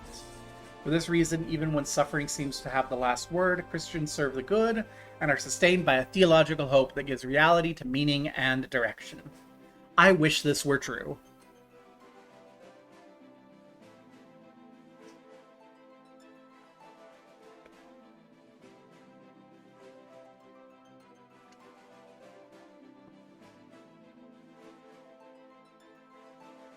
At this point, however, a subtle temptation may emerge, namely the thought that the problems are too big and we are too small, that our choices therefore cannot make a difference. This is a polite form of resignation, often disguised as realism. Certainly not everyone has the same power to make a difference. There are those who govern, make investment decisions, lead institutions, conduct research, educate, produce and provide information, and there are those who only seem to live their daily lives.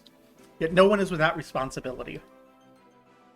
We all have our own areas for action, and it's precisely there, and nowhere else, that we must choose whether to fuel the mentality of force, even if only through indifference, cynicism, lies, or hatred, or preserve the mindset of peace. The 20th century Catholic author J.R.R. Tolkien, in the words of a protagonist in one of his novels, described our responsibility this way: "It is not our part to master all tides of the world, but to do what is in us for the succor of those years wherein we are set, uprooting the evil in the fields that we know, so that those who live after may have clean earth to till." That's the Gandalf quotes. It's real. The civilization of love will not arise from a single or spectacular gesture, but from the sum total of small, steadfast acts of fidelity that serve as bulwark against the humanization. For this reason, it's worthwhile pausing to reflect on aspects of how we, each in our own way, can cooperate in building the civilization of love. Without presuming to exhaust this theme, I would like to propose 5 paths towards daily and public responsibility. The need to disarm words, building peace through justice, adopting the perspective of victims, cultivating a healthy realism, and reviving dialogue and multilateralism. The need to disarm words, which could very well be caused to, disempower minorities. I so often hear someone who is in a minority who is oppressed calling out their oppressor and then being told that they need to be politer. So I'm very anxious about this, but let's see what he has to say. The first contribution we can make towards a more humane civilization is to be mindful of our words. Let us disarm words, and we help disarm the world. Words have enormous power, something we experience in our daily interactions. For example, spoken words can change our mood for better or worse. Peace begins with each of us, in the way we look at others, listen to others, and speak about others. In this sense, the way we communicate is of fundamental importance. We must say no to the war of words and images. We must reject the paradigm of war. We must all, therefore, examine our conscience regarding the words we use, the prejudices we have, and the explicit or implicit aggression that lies within them. We also have an opportunity to contribute to the common good each time we speak the truth, offer wise advice to support those in need of comfort, denounce injustice, and give voice to the voiceless. Yeah, but again, how often is that principle used to strip the voice of the voiceless, to enforce injustice?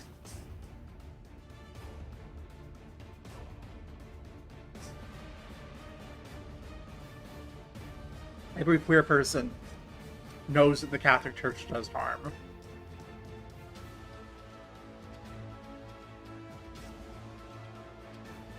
Like, I don't know. Yeah, we should disarm words, but also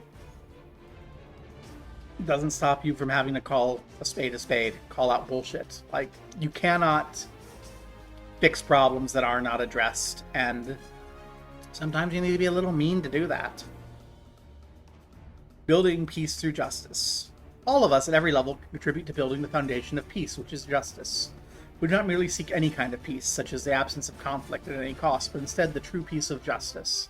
There exists a very close connection between the justice of the individual and the peace of everyone. Commenting on the psalm verse, "Justice and peace have embraced," St. Augustine wrote, "There is no one who shuns desire for peace, yet not everyone is willing to practice justice. But perform the works of justice, keeping in mind that justice and peace have embraced. They are not at odds with one another." Why do you not set yourself against justice? Why do you set yourself against justice? Here, for example, is justice telling you not to steal, but you pay no heed, not to commit adultery, and you turn a deaf ear, nor not to do to others what you would not want done to yourself, not to say about your neighbor the things you would not want said about yourself. Do you therefore wish to attain peace? Then practice justice. Never let us grow weary of seeking justice. Amen. I approve.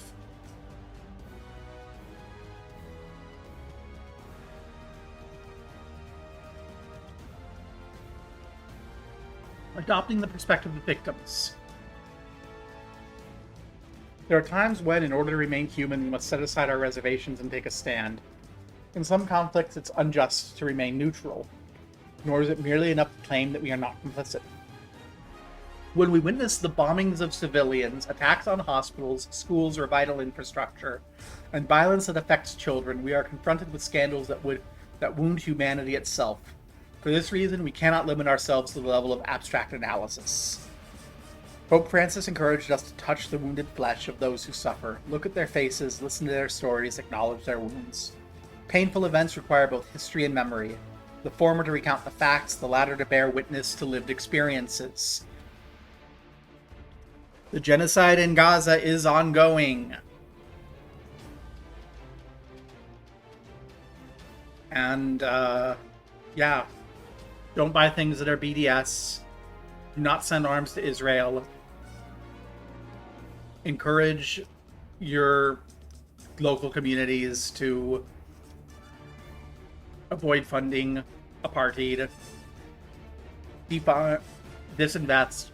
And do not use any of the aforementioned to justify attacking Jewish communities writ large, because your average random Jewish teenager is not likely to be the one dropping bombs in Gaza.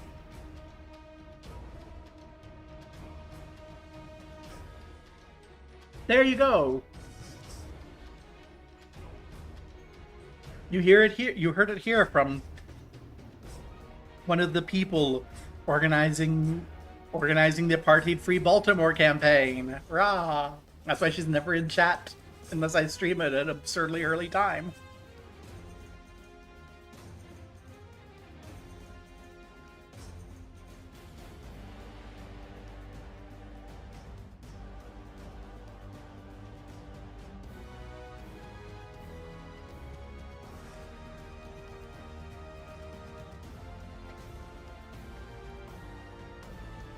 Don't sorry me.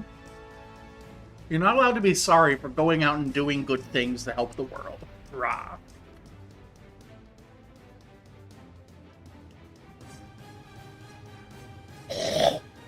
Excuse me. Giving space to the perspectives and voices of victims through communication and education helps us become aware of the abyss of evil inherent in war.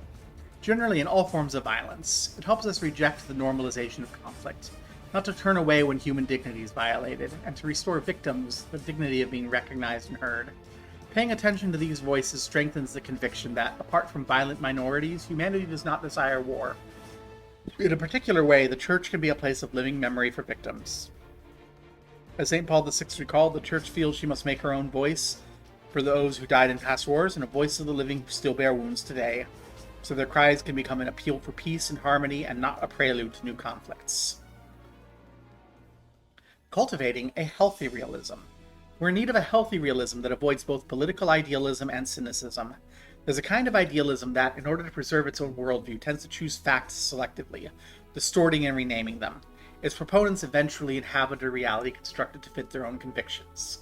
Conversely, there's a debased form of realism that confuses observation with resignation, arguing that since force prevails, it will always prevail. Authentic realism does not give up on changing the world. Indeed, it starts by clearly identifying interests, fears, constraints, and power dynamics, precisely in order to determine what can be achieved and the measures needed to achieve it. It does not reduce politics to morality, nor does it surrender to violence. Instead, it seeks viable paths for making peace more than a mere word, through credible institutions, verifiable guarantees, patient negotiations, conflict prevention, and the protection of civilians. In order to build the civilization of love, we must engage in dialogue, for this is the primary means of coexistence between peoples and nations, and it's the alternative to open conflict. Side note, dialogue is not discourse. Dialogue is not debate. Discourse and debate are very often adversarial. Dialogue in and of itself should not be adversarial. On the eve of the Second World War, Pius XII affirmed that nothing is lost with peace, whereas with war everything can be lost. He insisted people must return to speaking with one another, because a sincere and persevering dialogue always opens up the possibility of an honorable solution. Indeed, dialogue is an ordinary part of human life and does not only concern relations between states. It involves acquiring an attitude that seeks to forge bonds of fraternity built on listening, an open demeanor, making time for each other, and even wasting time together. For if we experience authentic encounters with others, with those who are different, strangers and migrants, it becomes more difficult to even imagine war. At the political level, there's an urgent need to shift from a culture of power to a genuine culture of negotiation, in which dialogue and diplomacy become the standard means of resolving conflicts. Giorgio Lapiero expressed the hope that the method of war be replaced by the method of peace, the method of negotiation, of encounter, of convergence, that is, the authentically human method. The awareness that all peoples share a common future demands that the culture of negotiation become an increasingly shared political and cultural commitment, capable of gradually leading humanity away from the cycle of violence. Those who have the honor and responsibility of governing, I would like to repeat the words I spoke at the start of my pontificate. The peoples of our world desire peace, and their leaders I appeal with all my heart. Let us meet, let us talk, let us negotiate. War is never inevitable. Weapons can and must be silenced, for they do not resolve problems but only increase them. Those who make history are the peacemakers, not those who sow seeds of suffering. Our neighbors are not first our enemies, but our fellow human beings, not criminals to be hated, but other men and women with whom we can speak. Let us reject the Manichaean notions so typical of that mindset of violence that divides the world into those who are good and those who are evil. In rejecting the mindset of violence, interreligious dialogue plays a decisive role, because at the heart of the great spiritual paths lies a message of peace. Whereas those who use the name of God to legitimize terrorism, violence, or war betray his true nature, for to fight in the name of religion means attacking religion itself.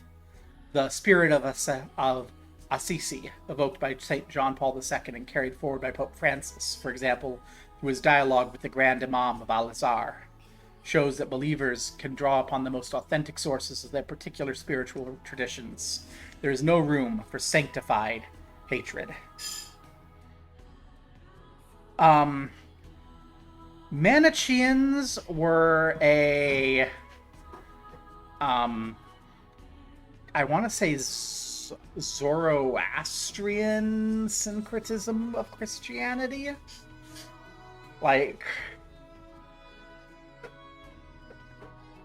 you know the Zoroastrian situation where you have the good god and the evil god and they're in constant war. I want to say Manichaeans were a kind of a offshoot of Zoroastrianism that came about through interaction with early Christianity and was a little bit of a rise of kind of it was on an upswing in early why can I not Anatolia, that's the word. But I'm not an expert on history, so I don't know with certainty. They were never super important, but they were like influential in the region that early Christian and early Catholic government came around with. Where are the evil queens? I'm sorry, the Pope killed them. The only evil queen allowed is the church, who uses she, her pronouns. That is so mean, I apologize, I'm only making jest. I am the only evil queen. Maybe we'll have an evil queen later. Maybe we'll do something later with evil queens. I don't know, though. I'm feeling a need to take a shower and rest after this. We're getting close, though. The necessity of diplomacy and multilateralism. In international relations, dialogue is an irreplaceable diplomatic tool for preventing conflicts and rebuilding bonds of trust. Faced with the impulsive broadcasts, aggressive rhetoric, and power politics that characterize our time, the vocation of diplomacy is to foster dialogue with all parties, including those interlocutors considered less convenient or not considered legitimized to negotiate.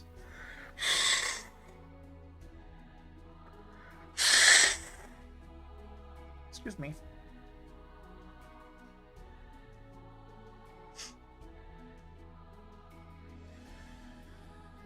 The sun is finally coming out. Bugs are also waking up, and they're crawling everywhere, and I had to spray down bug spray, which is upsetting my sinuses a little.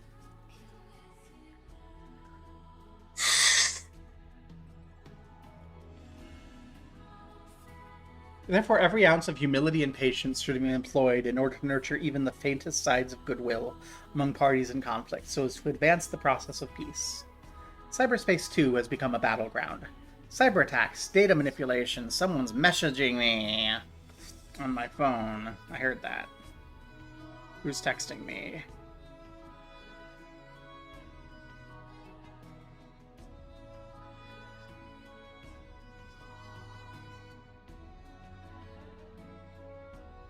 Okay, I actually have to look at this.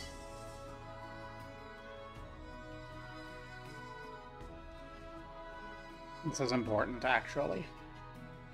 Give me one moment.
I don't generally think it's a good thing when people change the dates and times of your medical appointments without contacting you first. It's not a big deal. I can still do the time provided, but I'm going to have to file a formal complaint later. Because, yeah.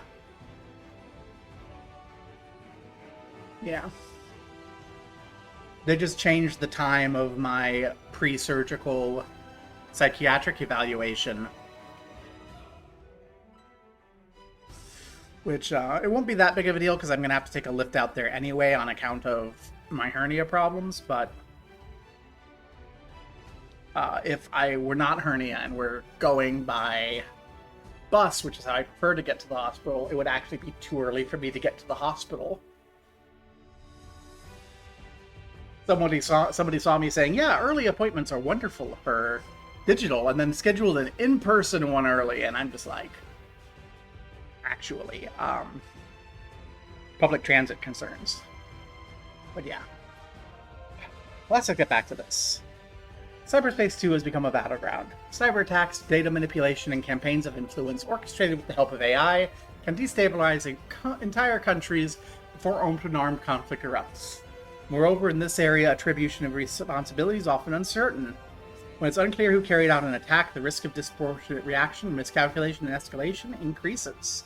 For this reason, diplomacy must be capable of operating effectively in this new environment, negotiating shared regulations on the use of digital technologies in order to protect civilians and the most vulnerable from invisible yet real forms of violence.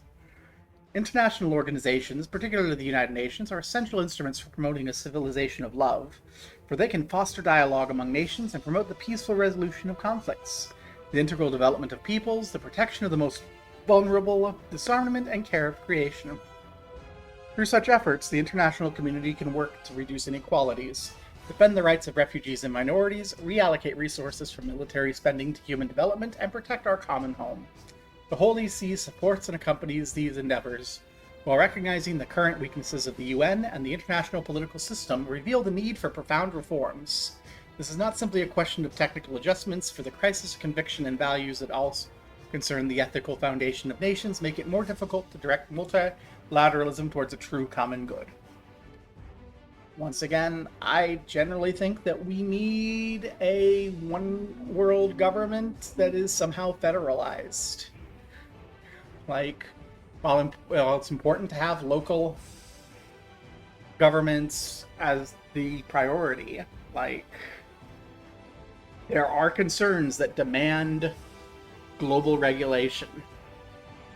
And multilateralism and the UN are not cutting it. In the international context, the Holy See's diplomacy adopts the Gospel's principles of mercy as a concrete criterion for political action.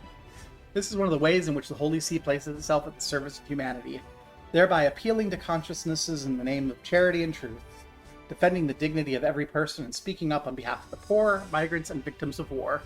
In this way, papal diplomacy expresses the Catholicity of the Church and contributes to the building of a civilization of love, where even new technologies can be oriented toward the common good. Praying and hoping. These avenues for exercising responsibility are sustained by prayer and in turn nourish prayer.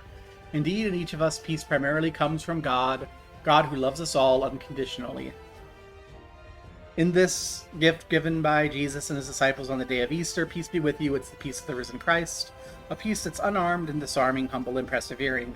With these words, I created the church and the world on the day of my election to the See of Peter. I wish to repeat them now and invite everyone to pray for this gift. Let us never tire of praying for peace and committing ourselves to achieving it in our relationships and society. Conclusion. Let each builder choose with care how to build. With those words, St. Paul encouraged the Christians of Corinth to preserve unity. Dear brothers and sisters, we have reflected on the world we're building, and we asked ourselves what it means to safeguard the human person in the era of artificial intelligence. At the end of this reflection, I would like to propose a sober yet demanding program of Christian life with which we can navigate this epochal change in the light of the gospel. The avenue emerges through contemplating God's plan, living ecclesiastical unity by partaking of the Eucharist, building a world centered on the common good, and praying in union with the Blessed Virgin Mary. So this part is going to be the explicitly Christian part. But we're going to finish it. Let's all shift ourselves into the mental framework of the Christian for a moment. It's easier for me as an ex-Christian. I just have to remember. For those of you who don't, just imagine, well, what was just stated here. You're contemplating God's plan and building a world centered on common good with prayer and union with the Blessed Virgin Mary. The Word becomes flesh. Our world is filled with attempts to seize control of markets and spheres of influence, often shrouded in reassuring rhetoric and seductive ideology. Yet our hearts yearn for an approach that is wise and benevolent, akin to that which Mary praises in her Magnificat, when she proclaims that God's mercy extends in every generation to those who fear him. This plan of mercy continues to unfold throughout history today, even amid the rapid, unsettling changes brought by algorithms and global networks, and it becomes a compass in the digital era for living our lives according to the gospel. At the heart of everything is the mystery of the Incarnation, the Word who became flesh and dwelt among us. The flesh of the Son, poor and vulnerable, evokes the flesh of so many brothers and sisters stripped of their dignity and reduced to silence. Through the Lord's closeness, the gift of peace enters the world in a paradoxical way. It does so through the power to become children of God, and is awakened when we allow ourselves to be moved by the tears of the little ones, the fragility of the elderly, the silence of the victims, and the struggle of those who fight against the evil they do not wish to commit. In this wounded yet beloved flesh, the Father shows us the true humanity of life fulfilled through openness and communion, which leads us to desire that his will be done on earth as it is in heaven. In the promises of transhumanism and some post-humanist currents of thought, which seek an enhanced and almost disembodied humanity, we recognize a yearning that is concerned to us, namely a need for a fuller life, less exposed to the limitations and suffering. Yet the Incarnation opens a different pathway. On the one hand, old and new ideologies alike urge humanity to overcome limitations through technology, and rise above others by asserting dominance. Contrary to this, the mystery of the Son of God entering our human condition promises something different. The living God descends into our history in order to free us from all forms of slavery. He takes upon himself our weaknesses and transforms it into a setting for salvation. There is no moment for human situation that is not worthy of God. According to the teaching of our faith, we have and adore in our mysteries a God who is born in a manger, a God who lives and travels in Judea, a God who dies on the cross, a God who lies in a tomb. The future of humanity, therefore, finds its standard in the ability to welcome the divine way of drawing near, of sharing the burden of the world, of transforming relationships from within. O wonder, man is God, and this God-man passeth through all the stages, endures all the states and ennobles them, sanctifies them and deifies them in himself. What saves humanity is the divine love that descends from the most fragile point of our history and renews it from within. I am waiting. He lies in the tomb for 3 days. That's the thing that happens. 3 days.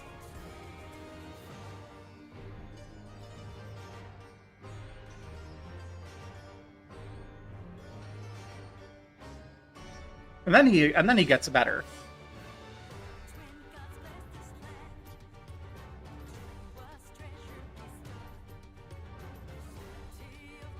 Yeah.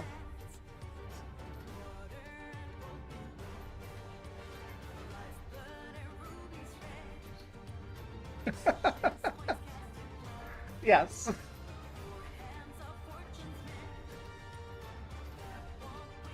The important thing here is this is the good part of Christianity, right? This is actually the good part of Christianity. The idea that God embodies as the bastard child of a single mother who then proceeds to marry an impoverished carpenter in the backwaters of the world. Like, Judea at that time is bumfuck nowhere, right? And lives an impoverished life, preaching to people without great deals of political connectedness, and then gets tortured and executed as a criminal and thrown into a hole. Like, the symbolism of all of that is actually really good, and is saying, hey, even the most shitty aspects of life are divine. The poison falls later, but yeah, it is maybe a little...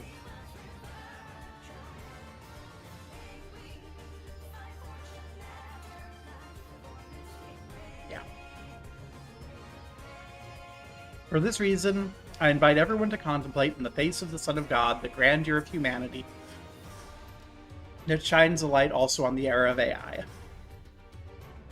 We are called to cooperate in the work of creation rather than be disinterested observers of technological processes that limit our freedom and responsibility.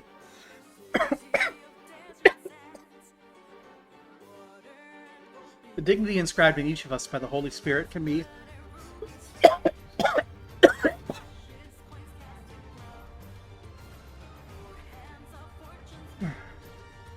The dignity inscribed in each of us by the Holy Spirit can be seen in our capacity to reflect critically, choose and love freely, and form authentic relationships. There's an asterisk here, but we're not going to dwell on it. No computational system, however sophisticated, could create a heart that gives itself, or a consciousness that discerns good from evil. Even when machines excel in efficiency, a human face that asks to be gazed upon remains at the center of our history. The human face is the fullness towards which history is moving. It's the mystery of recapitulation, the certainty that the Fathers decreed to bring all things in heaven and on earth back to Christ, the one head. In this plan, nothing will be lost that is authentically human. Indeed, everything will be purified and reunited in the One, who gathers every fragment of life, every tear, and every authentically human achievement, rescuing them from nothingness, delivering them redeemed to the Father. And that should be a slightly familiar sentiment to all of the people raised in non-Christian households that are also spiritual.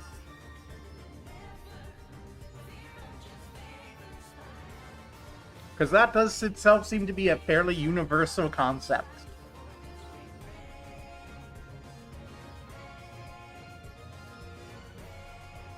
But that divinity pulls us towards unity with God.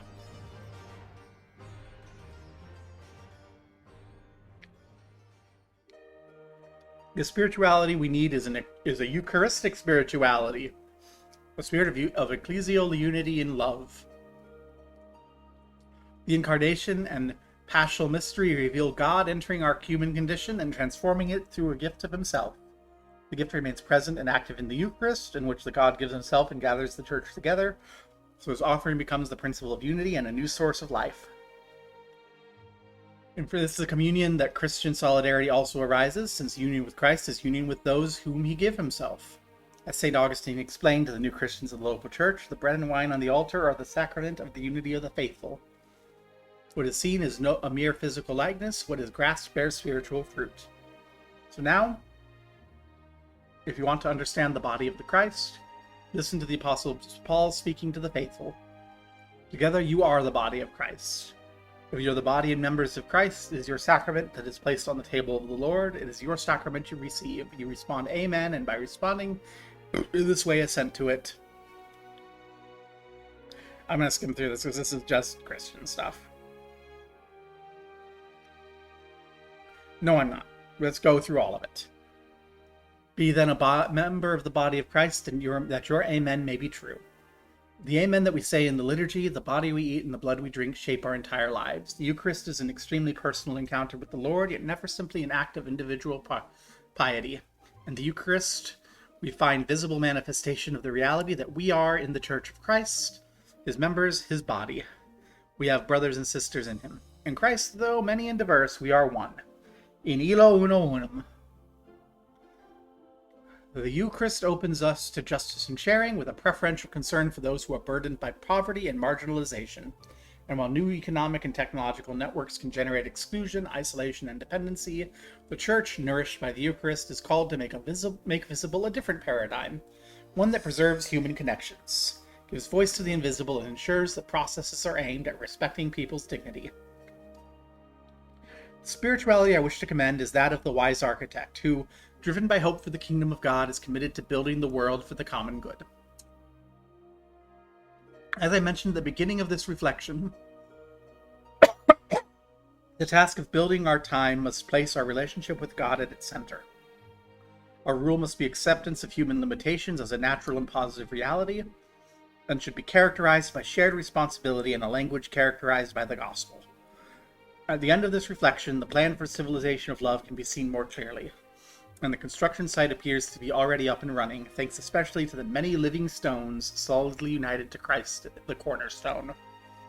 In this task, we are called to assume an active role, without taking refuge in spiritual sentimentality or retreating into our own little worlds. We must be faithful to the truth, invest in education, cultivate relationships, and love, justice, and peace. Let us remain faithful to truth. Living amid incessant flows of information, opinions, and images, we know how easy it is to influence decisions and preferences through increasingly sophisticated algorithms. In this context, it's imperative to cultivate hearts that love the truth, prefer what is right despite the most appealing content, and pursue wisdom rather than immediate results. We must always keep before us the truth about God and humanity as Christ has revealed them to us. We must lay aside the individualistic and technical view of humanity as if reality were a matter to be shaped according to selfish interests, whether individual or collective. Instead, let's cultivate what Pope Francis called the situated anthropocentrism, which recognizes the human being as a creature embedded in a network of relationships with other living beings and all of creation. Fidelity to truth requires integrating possibilities offered by technology within a framework marked by wisdom, which is capable of safeguarding both dignity of each person and the future of our common home. Let us invest in education, beginning with ourselves. We need to learn how to engage with the digital world in a human way, as an integral part of our education in the faith and in a life lived according to the gospel. We must consider the digital world as a new continent to be evangelized. Oh no, that's a uncomfortable... Why? Oh, that's pain. Oh, bad symbolism. We must consider the digital world as a new continent to be evangelized that requires generous missionaries who are mature in the faith. In a particular way, we need adults to rediscover their vocation as artisans of education, prepared to work patiently each day with the support of extensive and shared educational partnerships. Today, accompanying children and young people in using technology for developing responsible relationships, helping them recognize the risks and choose what fosters inner freedom, is a concrete form of charity and will safeguard their dignity. Teaching new generations that technological evolution does not follow a predetermined path, but can be guided by personal and collective responsibility, constitutes one of the most valuable services to the common good. Let us cultivate relationships. In an era that favors speed and fragmentation, the human person still yearns to receive care and recognition from attentive minds, kind words and hands capable of tenderness. The digital culture multiplies connections and offers new opportunities for interaction. Yet the human heart retains an irrevocable need for genuine closeness. I invite everyone to cherish places and times where physical presence remains crucial, such as shared meals, Christian community gatherings, time spent with the lonely, and serving the poor. These are signs of a humanity that continues to believe in every person's body as a dwelling place of God and a temple of the Holy Spirit. As a non-Christian, I need to pull a little tiny aside to say, community gatherings don't have to be Christian. You should do community gatherings. You don't have to go to Christian ones, though. If your community has gatherings that are secular, go to them. Get involved in your community. You don't have to... Just go be part of your community. You don't have to center everything around Christian, okay? Talk to your neighbors. Be friendly with everyone. And don't colonize cyberspace. Let us love justice and peace. The same technologies that facilitate communication and access to resources can support models that exploit the most vulnerable, create new forms of slavery, and derive profit from conflict. Every technical or economic decision should include spiritual discernment and be an opportunity for assessing whether the advances in AI are promoting justice and participation or concentrating wealth and power in the hands of a select few. Note, it's always the latter. Deny the technology. It is itself flawed from the start. I would encourage a careful examination of the supply chains of digital production, the working conditions hidden behind our devices, and the mechanisms that profit from manipulation and war. At the same time, practical ways of fostering fairness, participation, and care for creation must be found. We proclaim a hope rooted in the one who came from heaven to create a new story here below. For this reason, those who believe are committed to ensuring that a greater justice will take the place of inequality, and the industry of war will be replaced by the craft of peace. As we look to the future, I'd like to recall the image of Nehemiah, whom we chose as our companion and guide at the outset. Nehemiah heard a cry of a devastated city, brought that pain to prayer, discerned before God, asked for help, received permission to return, organized the work, confronted internal and external resistance, and rebuilt the walls of Jerusalem with the assistance of the people, brick by brick. In this era of digital transformation, I see in him a striking parable of our own vocation, which is not to be passive spectators of social and cultural fractures, nor mere commentators on what is crumbling, but men and women prepared to enter the construction sites of history. Research laboratories, technology companies, schools, the media institutions, local communities, to rebuild what has collapsed and protect what is threatened.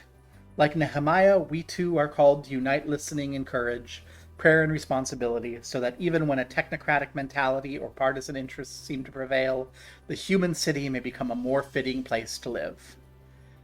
The image of rebuilding Jerusalem evokes the New Testament promise of the Holy City, which is given to us first and foremost as a gift. In the book of Revelation, the New Jerusalem descends as a gift for all God's people, prepared as a bride adorned for her husband. The walls of Jerusalem are no longer defensive fortifications, but the precious adornments of the bride of the Lamb. In its gates, which Nehemiah guarded so diligently, remain permanently open to all nations. God's presence offers light and life to all. The city is a new Eden, with its living water offered to the thirsty, and its tree full of life, whose leaves are for the healing of the nations. As we await its fulfillment, the vision set before us as an encouragement, a call to overcome our divisions and to work together. For that's the way of Jesus, yesterday, today, and forever. If it were the way of Christians, we would like them more.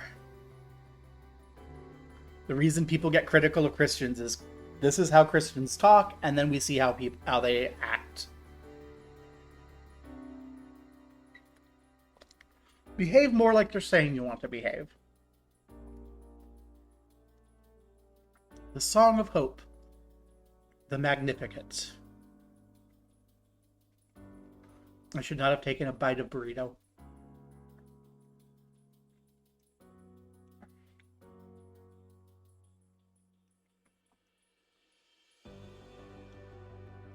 Yeah, no. It's important to note this is the metaphorical city of Jerusalem, not the literal city of Jerusalem.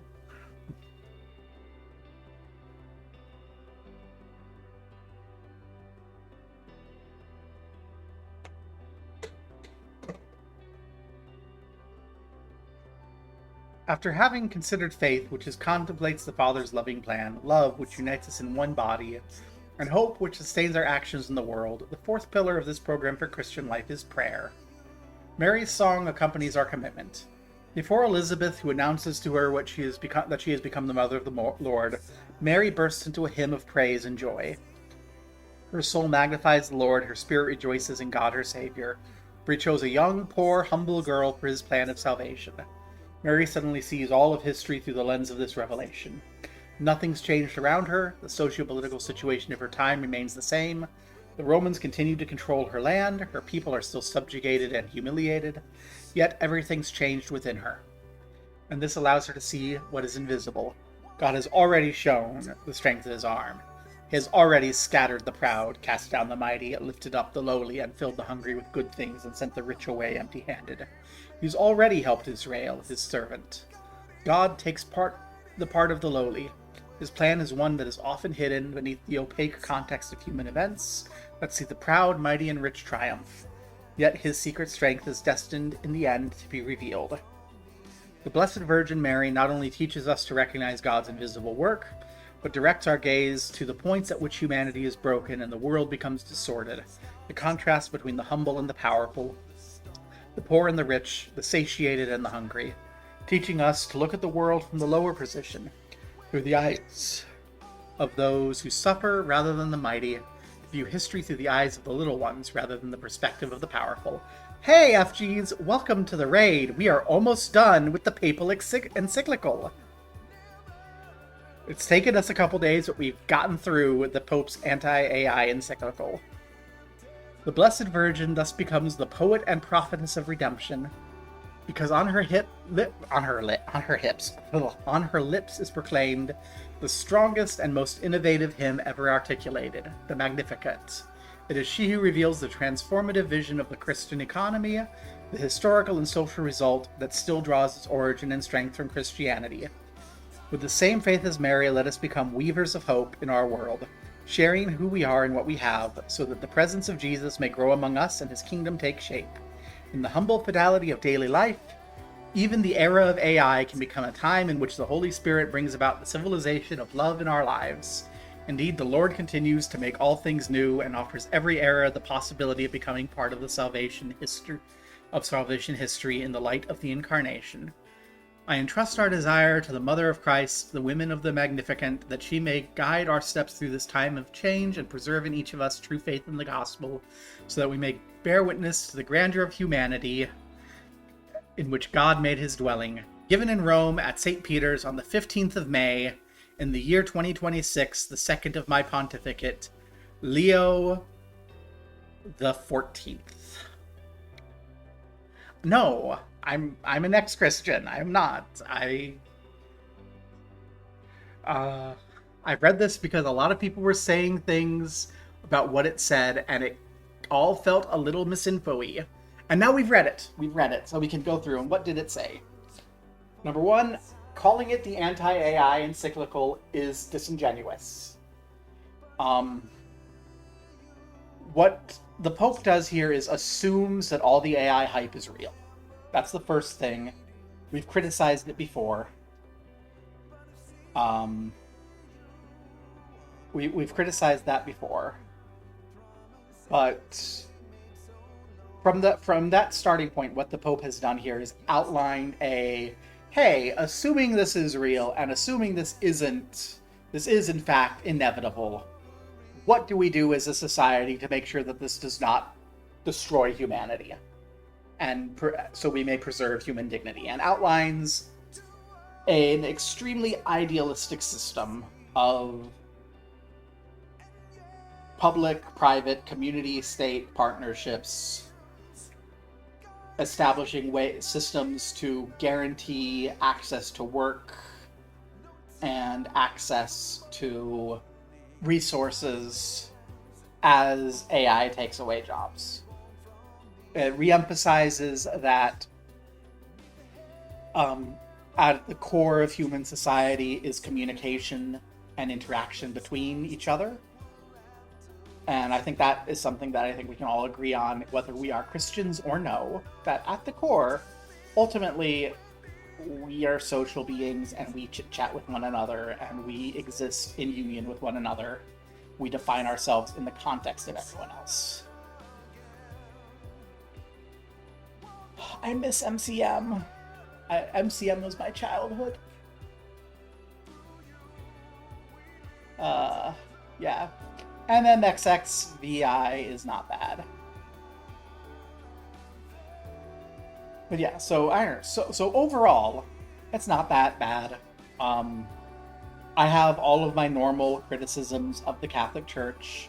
I found it very funny the number of times that throughout this encyclical, the Pope would present a goal that the Church considered very important, and then state a foundational principle that cannot be violated that renders that goal impossible.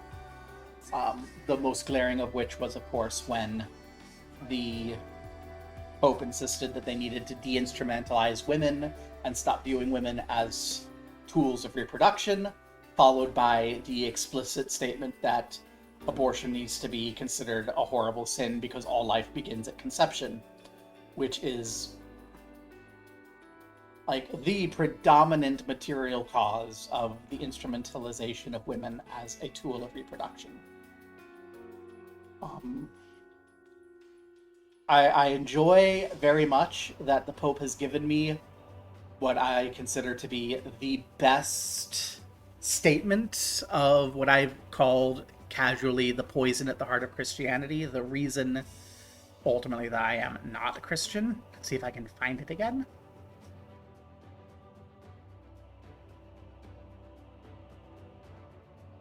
That's a little bit back here. It was earlier. It's 2 sentences. He's portraying it as a good thing, but it's like the summary of exactly the problems I have with Christianity.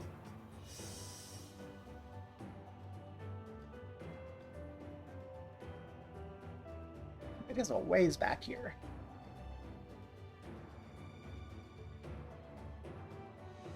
It was in chapter 4. It's not important. I thought that was funny. But overall, it's a pretty decent statement. He has some problems in assuming that the AI hype is real, which I think anyone who's worked with this closely can recognize it isn't. Has the normal Catholic stuff, but otherwise it's very good. It is true. He quotes Gandalf.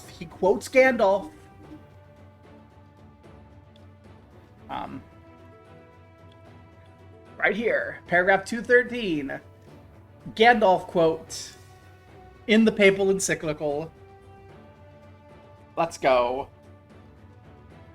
Yeah, I mean, it's pretty fine. It's not world-changing.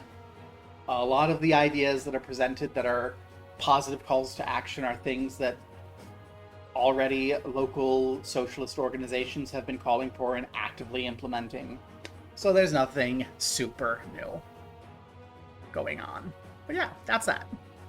I love that you rated as I was wrapping up the final paragraphs, because at this point I'm filling time until a person I intend to raid starts streaming in like 10 minutes, assuming that that is still happening. It's going to be delayed by an hour, so I'm not going to be waiting an hour for them to stream. I need to finish eating and then go take a nap. So, let's go see who is actually streaming so we can stream into somebody. Let's see. Take everyone that FG's just dropped here, and then we can go out elsewhere. We've got Kerbal Space Program with Bishimoda. We got Pokemon Emerald with Jocat. That's so many viewers. I'm not going to kick people there. Got some FF14 with Gumbichu. I think Bishimoda, though. Let's go get some KSB. Everyone, say rah. We're gonna enjoy some KSB. The Pope said AI bad. The Pope said Gandalf good. Let's go.